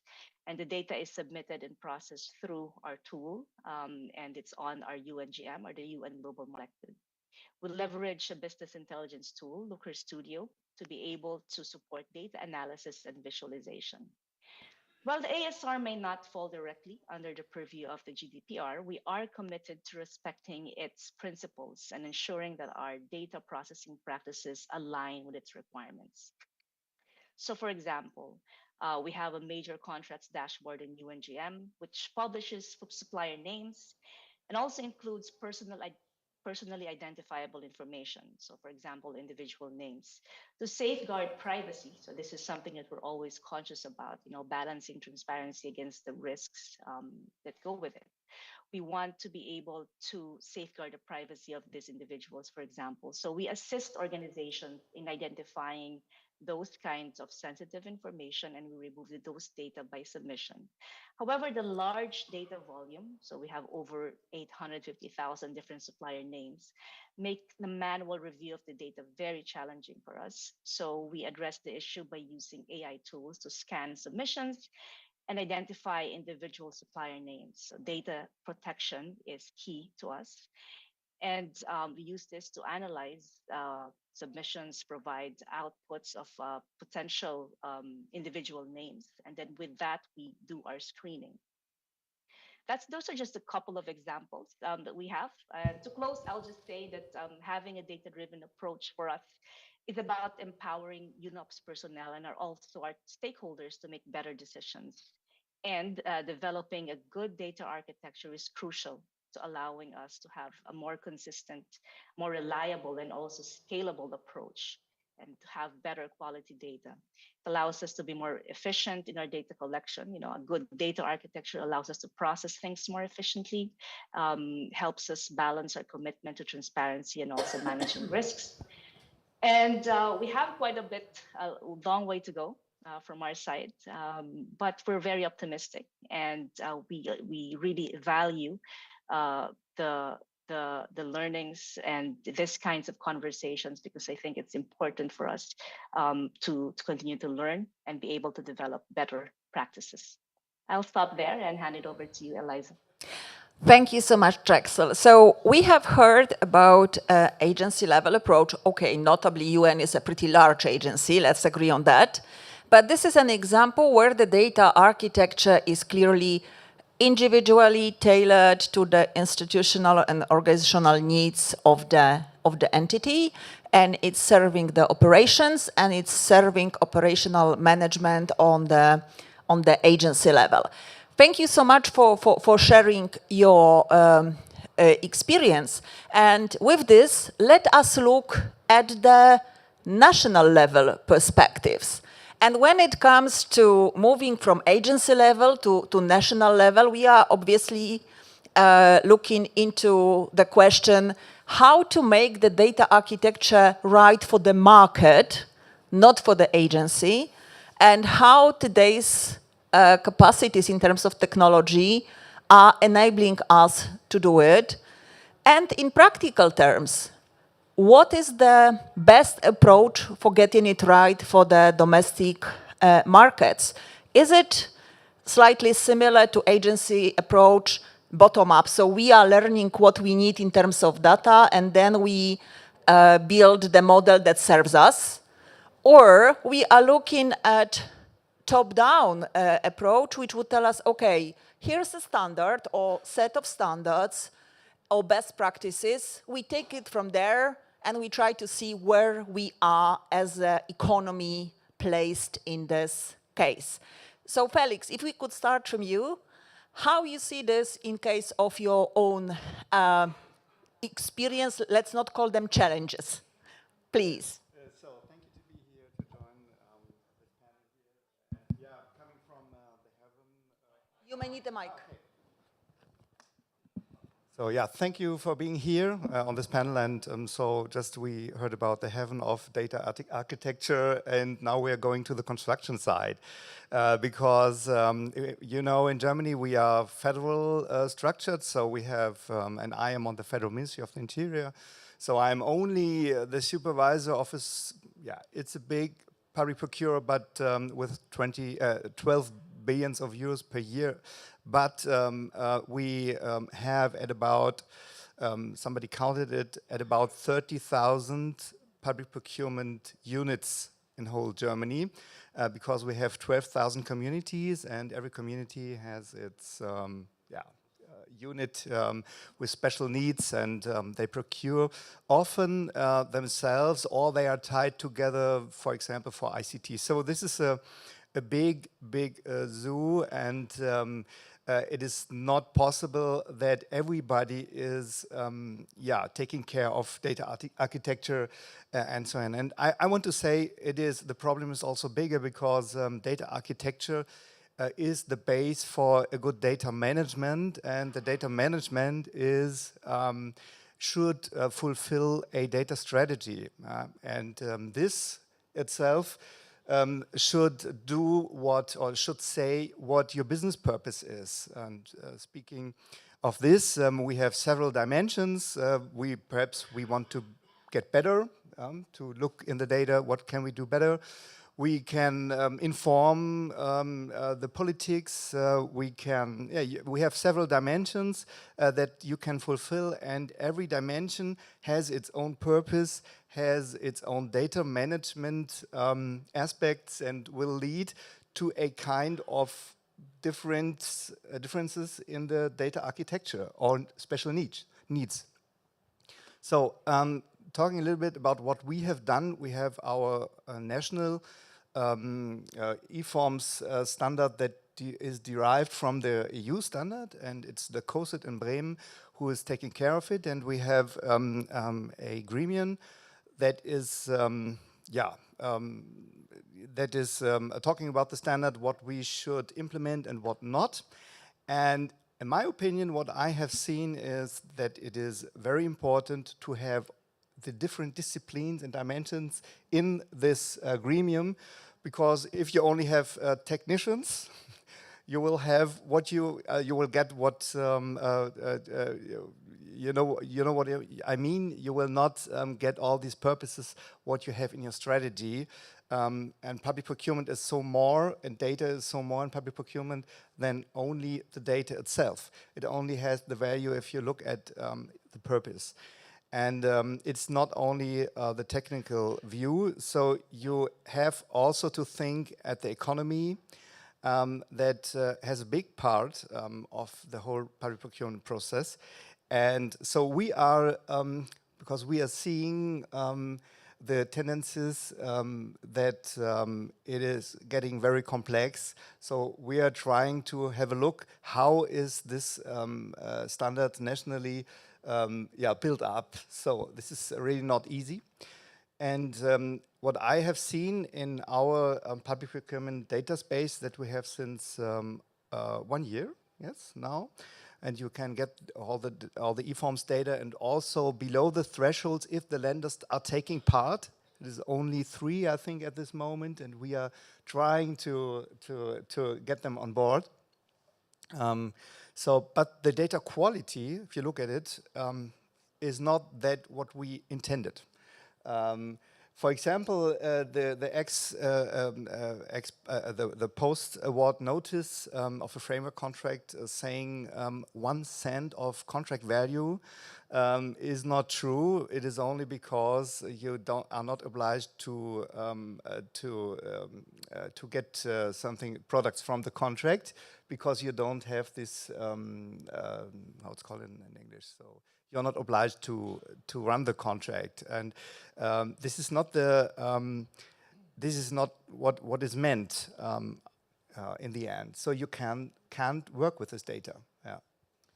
Thank you so much. So from perspective of your large market, the answer is actually that you have to take into account the requirements of the large number of the buying organizations, but you try to standardize based on the European e-forms model, but you try to make sure everyone happy. Let's agree on that. Having their own specialized, tailored data available for their internal purposes. Let's have a look at another case. So if we could ask Hans how it works in your case, does it work the bottom up or top down in your situation? I think we have applied both because you're serving different purposes, and each purpose can lead to a different process. It's really the data architecture we have is solid. So we have a solid data architecture, but you're always dependent on the users that give the data. And if that data is incorrect, then your data architecture can be perfect, but the outcome is not ready to be analyzed. So that's also a problem in the Netherlands. We noticed that similar maybe to you, but in our case it's different. We've noticed a lot of fictive contract values, starting from €1 to 99999999999, and that really affects your data. So if somebody wants to analyze your data, you have to make sure that they understand that you have to have those numbers out of scope, because they really they have effect on your data. What is also important in having a solid data architecture is making sure the people who use it do it correctly. So we really take efforts in educating people. So we make sure they understand our data, because you can, when I started at Tendernet 10 years ago, we published our data set perfectly once a year. But that was it. That was the minimal viable thing you had to do. You had to publish your open data in an Excel. That's it. And people can use it or not. We also didn't matter at that moment. But we suddenly realized that we needed to invest in creating better data. So we renovated our entire application.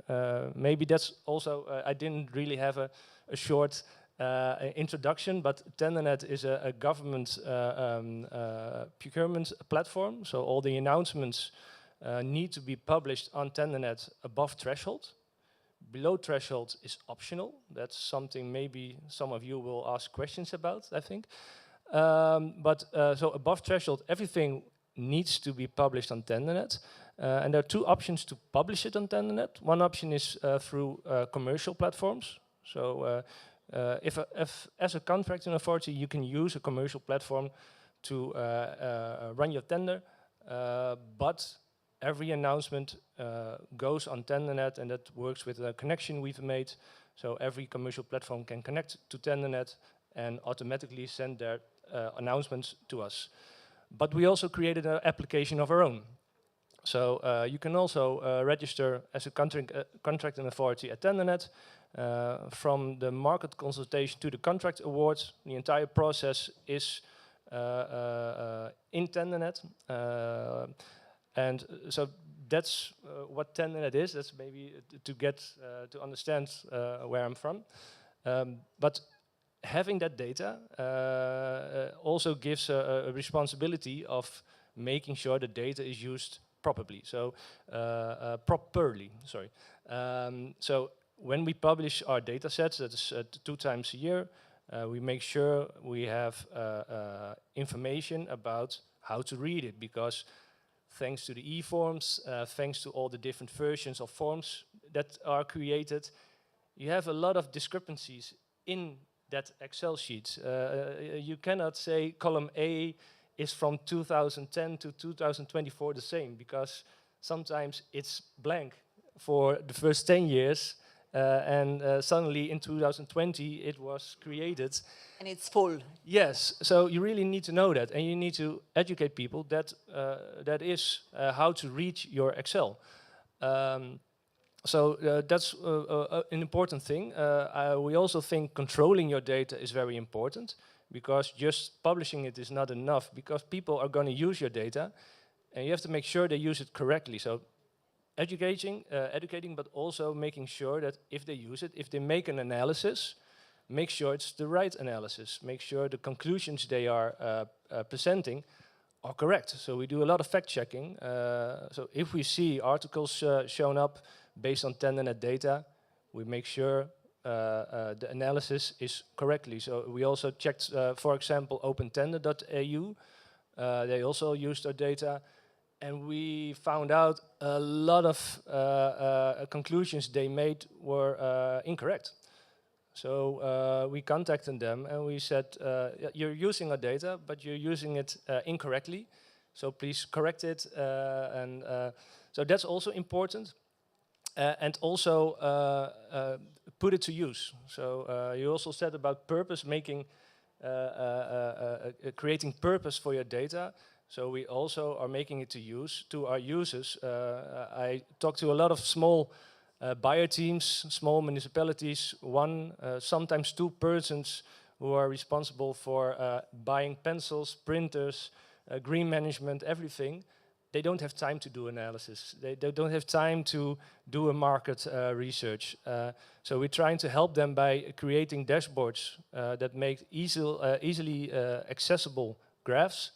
We also contact them for what would be useful for you to make visible. So I think a few weeks ago somebody said, I would like to see how many businesses,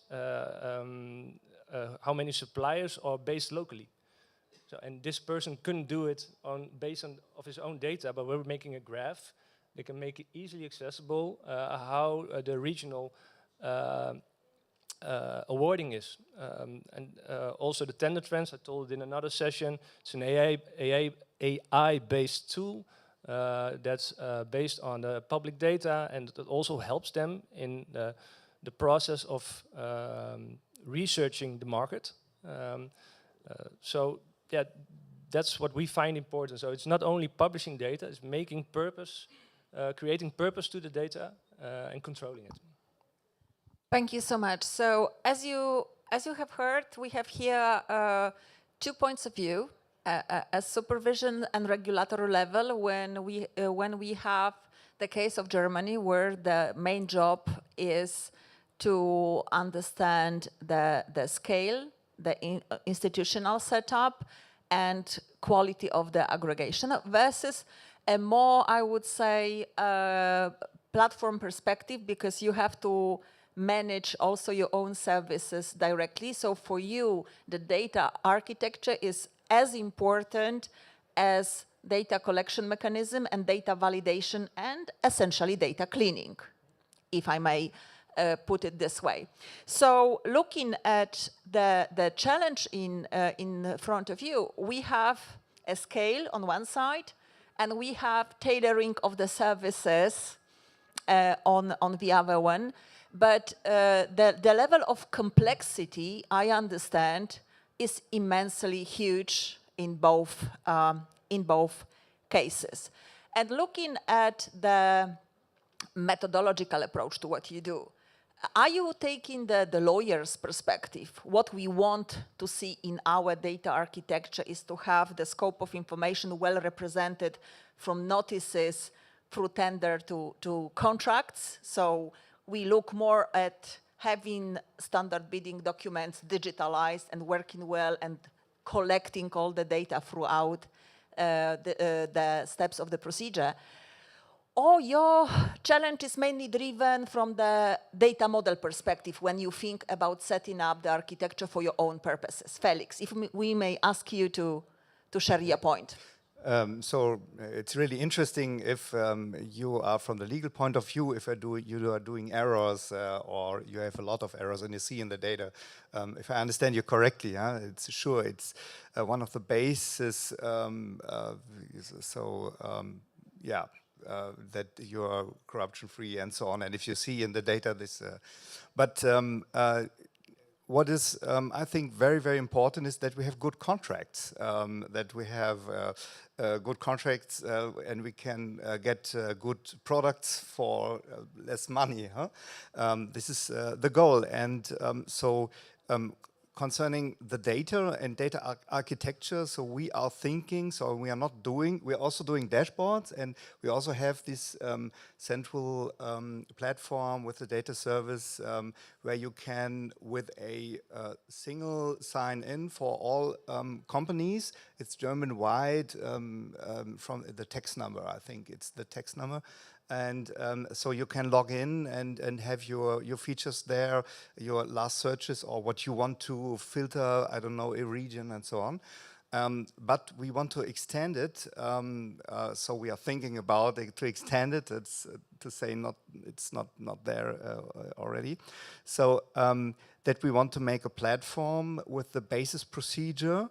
And because it is very interesting to get the procurement data into other aspects of the procurement circle, like the contract management. So if you have a procurement procedure and the contract, you can, normally you could just send the data into a contract management tool or a license management tool or a shop to buy all these or to deliver the goods to in a framework agreement with an electronic catalog. And so what we are thinking about for the next years is to build our central platform that is more a notice platform. And concerning the Beschaffungsamt that I'm supervisor from, there are the tenders and the documents, but to build it up to a platform where you can have the basic of the procedure, the procurement procedure, and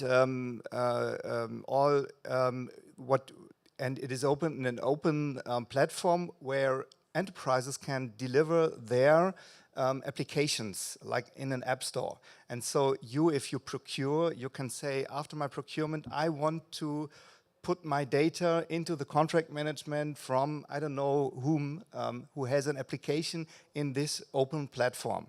And so there are many, many steps.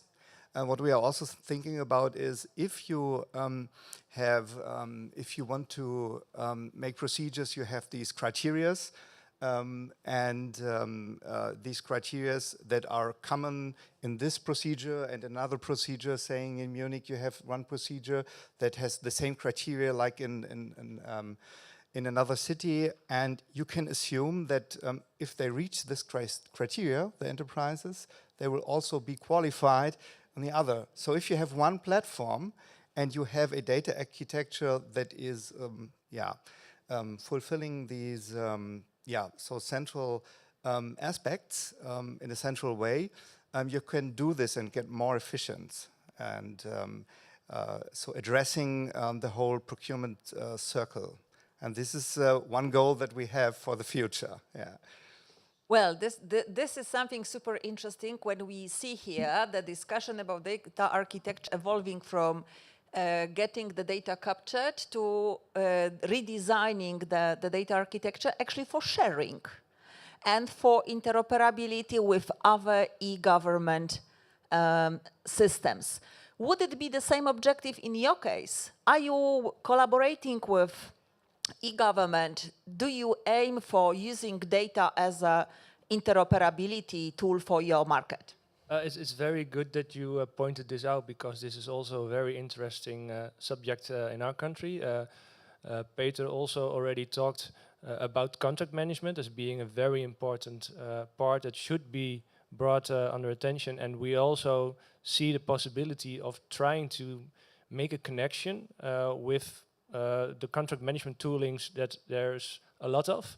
So we're not planning on creating our own contract management tool, because there's a lot. They are sector tailored and very sophisticated already, yes. But we're looking for the interoperability and finding out if we can make the connection, so information will be shared from our application to those tooling, so they don't have to do all that manual work they do now.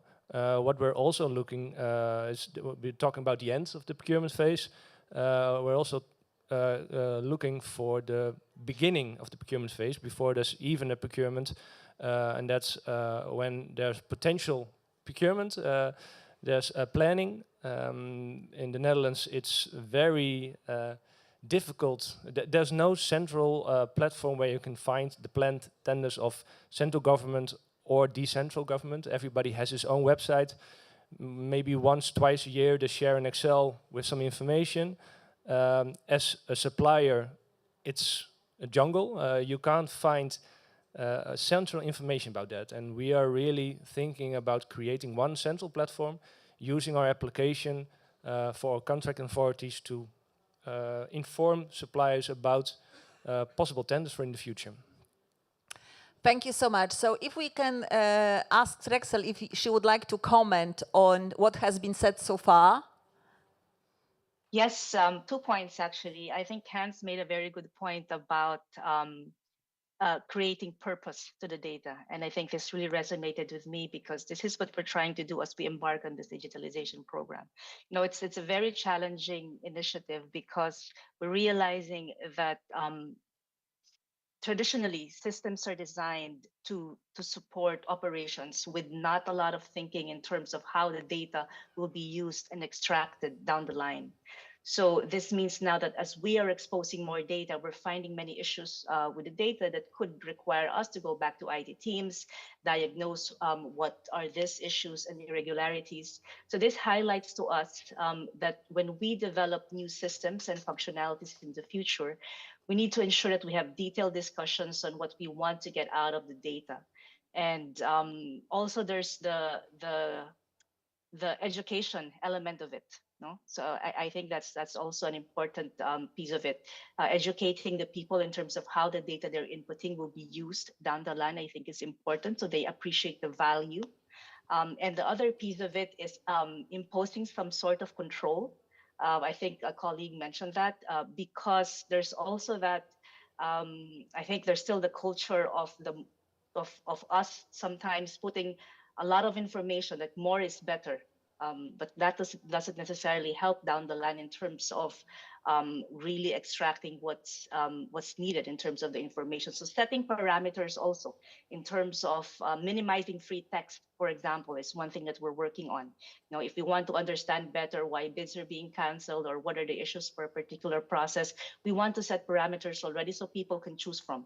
So for us to be able to make that functionality useful, it's also very important for us to have that dialogue with colleagues. What are those issues? So we have realistic options for them to choose from, because what we're seeing also is that, you know, when you have those lists of different reasons and you have others, that's a tendency is people try to gravitate towards a more general one. So I think it's a combination of having the right controls in the system, but I think the people element of it and being able to interact with the users and consistently get their inputs and feedback in terms of how we can design it better is really very important for us. And that applies in terms of us creating this, and that applies in terms of us developing new systems and platforms, but it also applies in terms of us developing the tools, the more everyday tools that our colleagues are using, or the dashboards that, for example, we mentioned earlier. Thank you so much. So if we could look deeper into this purpose that has been so highlighted, that you designed the data architecture to serve the purpose, to have the set of controls, to allow the agency management, market management, fulfilling reporting obligations of various levels in the government. But what about the industry side? So if you design your new platform, Felix, how you collaborate with the industry, because you have your objective of making a single window for the government data and a target of making it work as a shareable resource. So what's most important for you in this exercise? So I don't know if everybody agrees, but so I am thinking about that the industry has to be able to make money with it, because that's their goal. So this is what I mean if I say building up an open a platform with a kind of app store where they can put their applications so that it is interesting for them to contribute to this platform. And I think there are a lot of activities in governments that do not taking so are not thinking about that enterprise they want to make money. Yeah? So it should be allowed, controlled but allowed. So we have to look. And not to say this is the standard because I'm the government and I say this is the standard. We do it a lot of times like this. And more to have a look into the economy and other people that are interested in, like Open Contracting too, when we met these standards, and because you can transform the data, yeah. But there you have to have these people who are able to do this, to say this kind of data matches the other data. So the format and the standard itself, so it's not so important if you can transform it. And so you have to think about also the purpose. What is the purpose? How are the others dealing with this data? Why are they dealing with the data so in this way? And so that you can find the adoption or the interfaces to make it compatible. Yeah, so it is, in my opinion, so I am, before I got into the administration, I was working for the biggest ICT organization in Germany, the Bitkom. And so there it was that we have had a lot of projects there with the administration for building up standards and talking about how can we work better together to get, for example, with contract templates or specification templates. And so I think this is the way to talk together. And I always say that public procurement is some kind of platform, discussion platform, until the procedure begins. You have to exchange information, what you can do, how it is done, and so on. So I think this is the right way to talk more together and build it up then.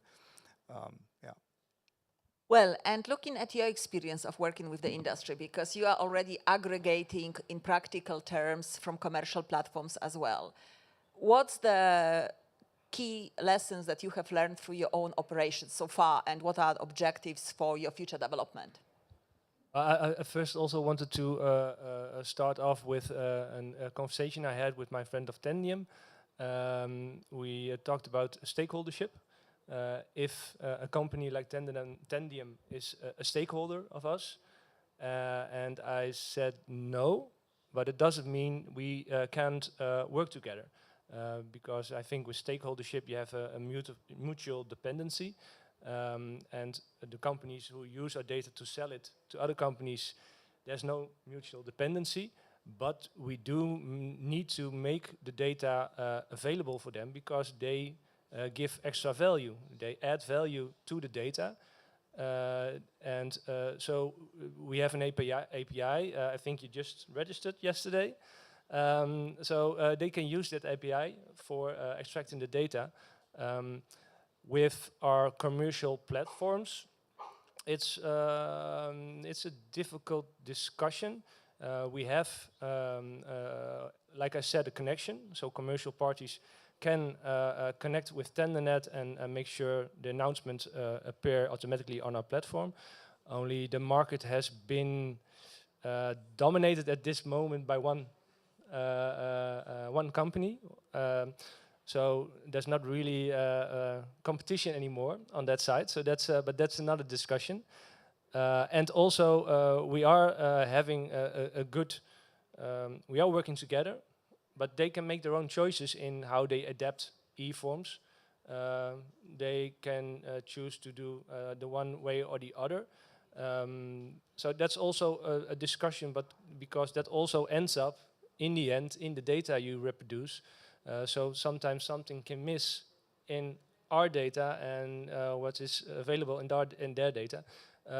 What is another problem is that below the threshold data, I think 10% on TenderNet is below the threshold. We have, I think, more than 150,000 announcements. So 10% is below the threshold. And if you think that almost 60-70% of all spendage is below the threshold, yes. There's a hole. And there's a lot of information on those commercial platforms, but they don't publicly share it. So there's a discrepancy between data, we're missing. Well, and as you see, we have very smoothly moved from the very high-level discussion how to get the data architecture right for the agency or domestic market to the practical question of how to build the API that it works both ways, from the aggregator to the market and from the market to the aggregator, a scope of data that we want to have for public sector transparency purposes and public sector management purposes, and how we make this data set attractive for the industry, that the commercial operators are actually interested in sharing the data because they will get a useful data set back for their own business purposes. And let me stop at this point the discussion in the panel and dedicate the last minutes of our session, because I have been instructed to allow everyone to go for lunch strictly 1:30. So 3 questions from the floor, please. Okay, we have 4, so let's try to make it. Catherine, if you could be so kind and help. Who was here? Thank you very much. Very short question. What to do with the missing information? Replace it, delete, what to do? I'm talking, for example, about the contract prices, which are missing several times. Thank you.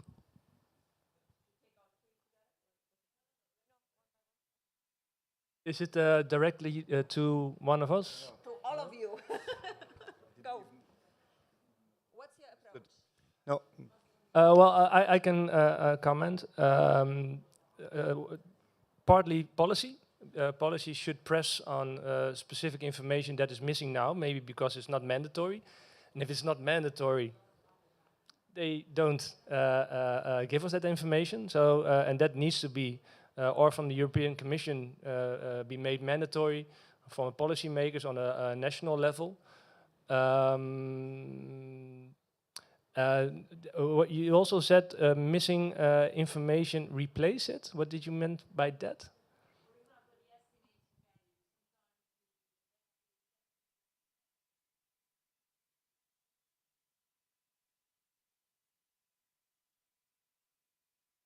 I think that will be a gray area. I don't really have a solution for that. It's a very good point because it's a problem. Yeah. So, what I can say is, but I'm not too deep into these technical details, but I paid it. There is a, how it's called, a development kit that transforms the e-form standard, the national e-form standard, in forms, and you cannot, you are not allowed to go further if you don't enter a value. So it's not, in my opinion, it's not the question of missing information. So if you are thinking about you haven't defined it, okay, it's missing. But it's more a thing of a question of data quality. So, and this you can, so we do not make plausibility. So what we are doing is to check if in the e-sender process, if there is missing something, and it's rejected. If there's data inside and it is well formed, it's a number, so you don't question it. Yeah. Yeah. You mentioned one window for all government data, which sounds really fantastic, and I wanted to ask for more details from Germany and the Netherlands. If you have, for instance, about cases when public procurement databases are linked with elections databases, conflicts of interest declarations, and others. Oh yeah, because we tested it and we linked. So it's not running all the time a link between our database, the eForms database, but what we are trying to get, and we got it, is to link the contracts and the enterprises with a insolvency register, or I don't know, so the bankruptcy register, yeah. And we've seen that about, I think it was 2% of all contracts and enterprises of these contracts in whole Germany are bankruptcy. So this is a kind of risk portfolio view. So it was really interesting to see this data. I think there are a lot of questions because the data quality is not that good. You have to know it is which form of legal entity is it really. So I think there could be a huge error percentage of errors, but it's interesting to see this. And with these dashboards that we are building up until I think the end of the year, we want to make it happen that you can connect to external databases and to mix in the dashboard databases from other units. Well, I don't think on that level we have already managed a lot of interoperability. We are having, we made connection with Chamber of Commerce, but it's mostly for enhancing the data we have. So if it's an SME, we can now qualify it better, more detailed. So that's a connection, but more on the government level, we don't have any interoperability, no. This is a quick question. It seems to me that a lot of the process of publishing is like an afterthought, like, you know, having to take out the trash at home, right? And I wonder whether there are things we can do to make publishing a source of pride, right? Or whether it's a good, you know, can we use behavioral economics to award prizes to people who publish the better data than people who don't? So has anyone thought about making the human act of publishing and the service of publishing more seen as a public good or anything like that? If I can comment on that, you're totally right. We also are fighting that issue, not as much as making it more human, but trying to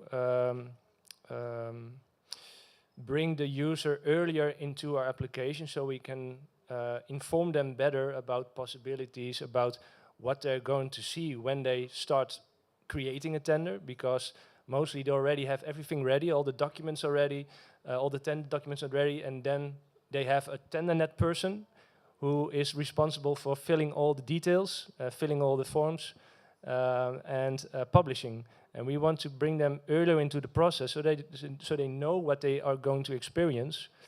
And Tender Trends is one of those toolings which can help. If they can log in on TenderNet and gonna use the Tender Trends, they can already do the pre-search, do the market research, and from then on start a dashboard and fill in the tender. So we hope that can maybe even the process or make it more fluent. But it's a challenge, yeah. Maybe if I can add to that very quickly, I think it's also important to supplement the data element of it with compelling stories, because I think this is how people really appreciate the value of how this data is going to be used for them. So I think it's a combination of improving the systems to make sure that people are able to use it more efficiently and in a simpler manner. But also the other element of this is really making sure that people understand how this data is going to be used and how is it connected to their own specific roles. Because like for us, for example, they have different roles. You know, you have from the operational side, you have procurement people, you have technical people. They need to be able to see the value of that, what data they are inputting from their perspective. And I think that's a very crucial aspect of it. If I might add, because that's a very good point, and it also very much follows the closing panel, in which there was talked about a communication strategy and about positivity. There's a lot of communication is a very powerful tool. So if you can use that and try to make procurement more positive and explain why we do what we do, and not just tell them what to do, that can make a big difference. So very, yeah.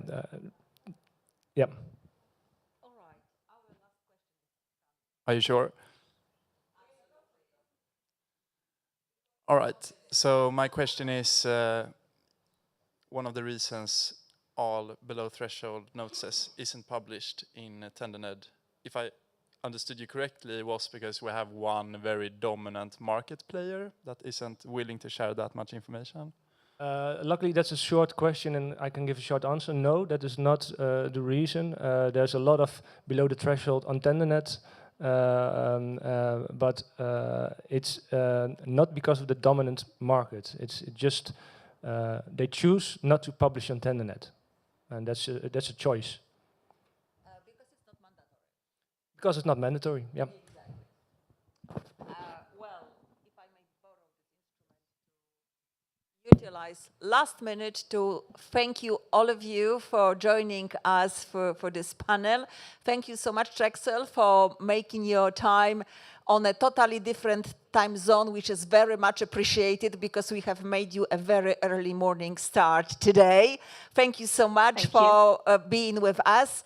Thank you, Felix. Thank you, Hans, for sharing your experience of getting it done and getting it right, because this is precisely what we had a pleasure to hear today from you about approach to data architecture that is moving from purely technical and technology question to the question of the purpose of procurement data for the buyers, purpose of procurement data for the sellers, and purpose of procurement data for monitoring and control units in the government.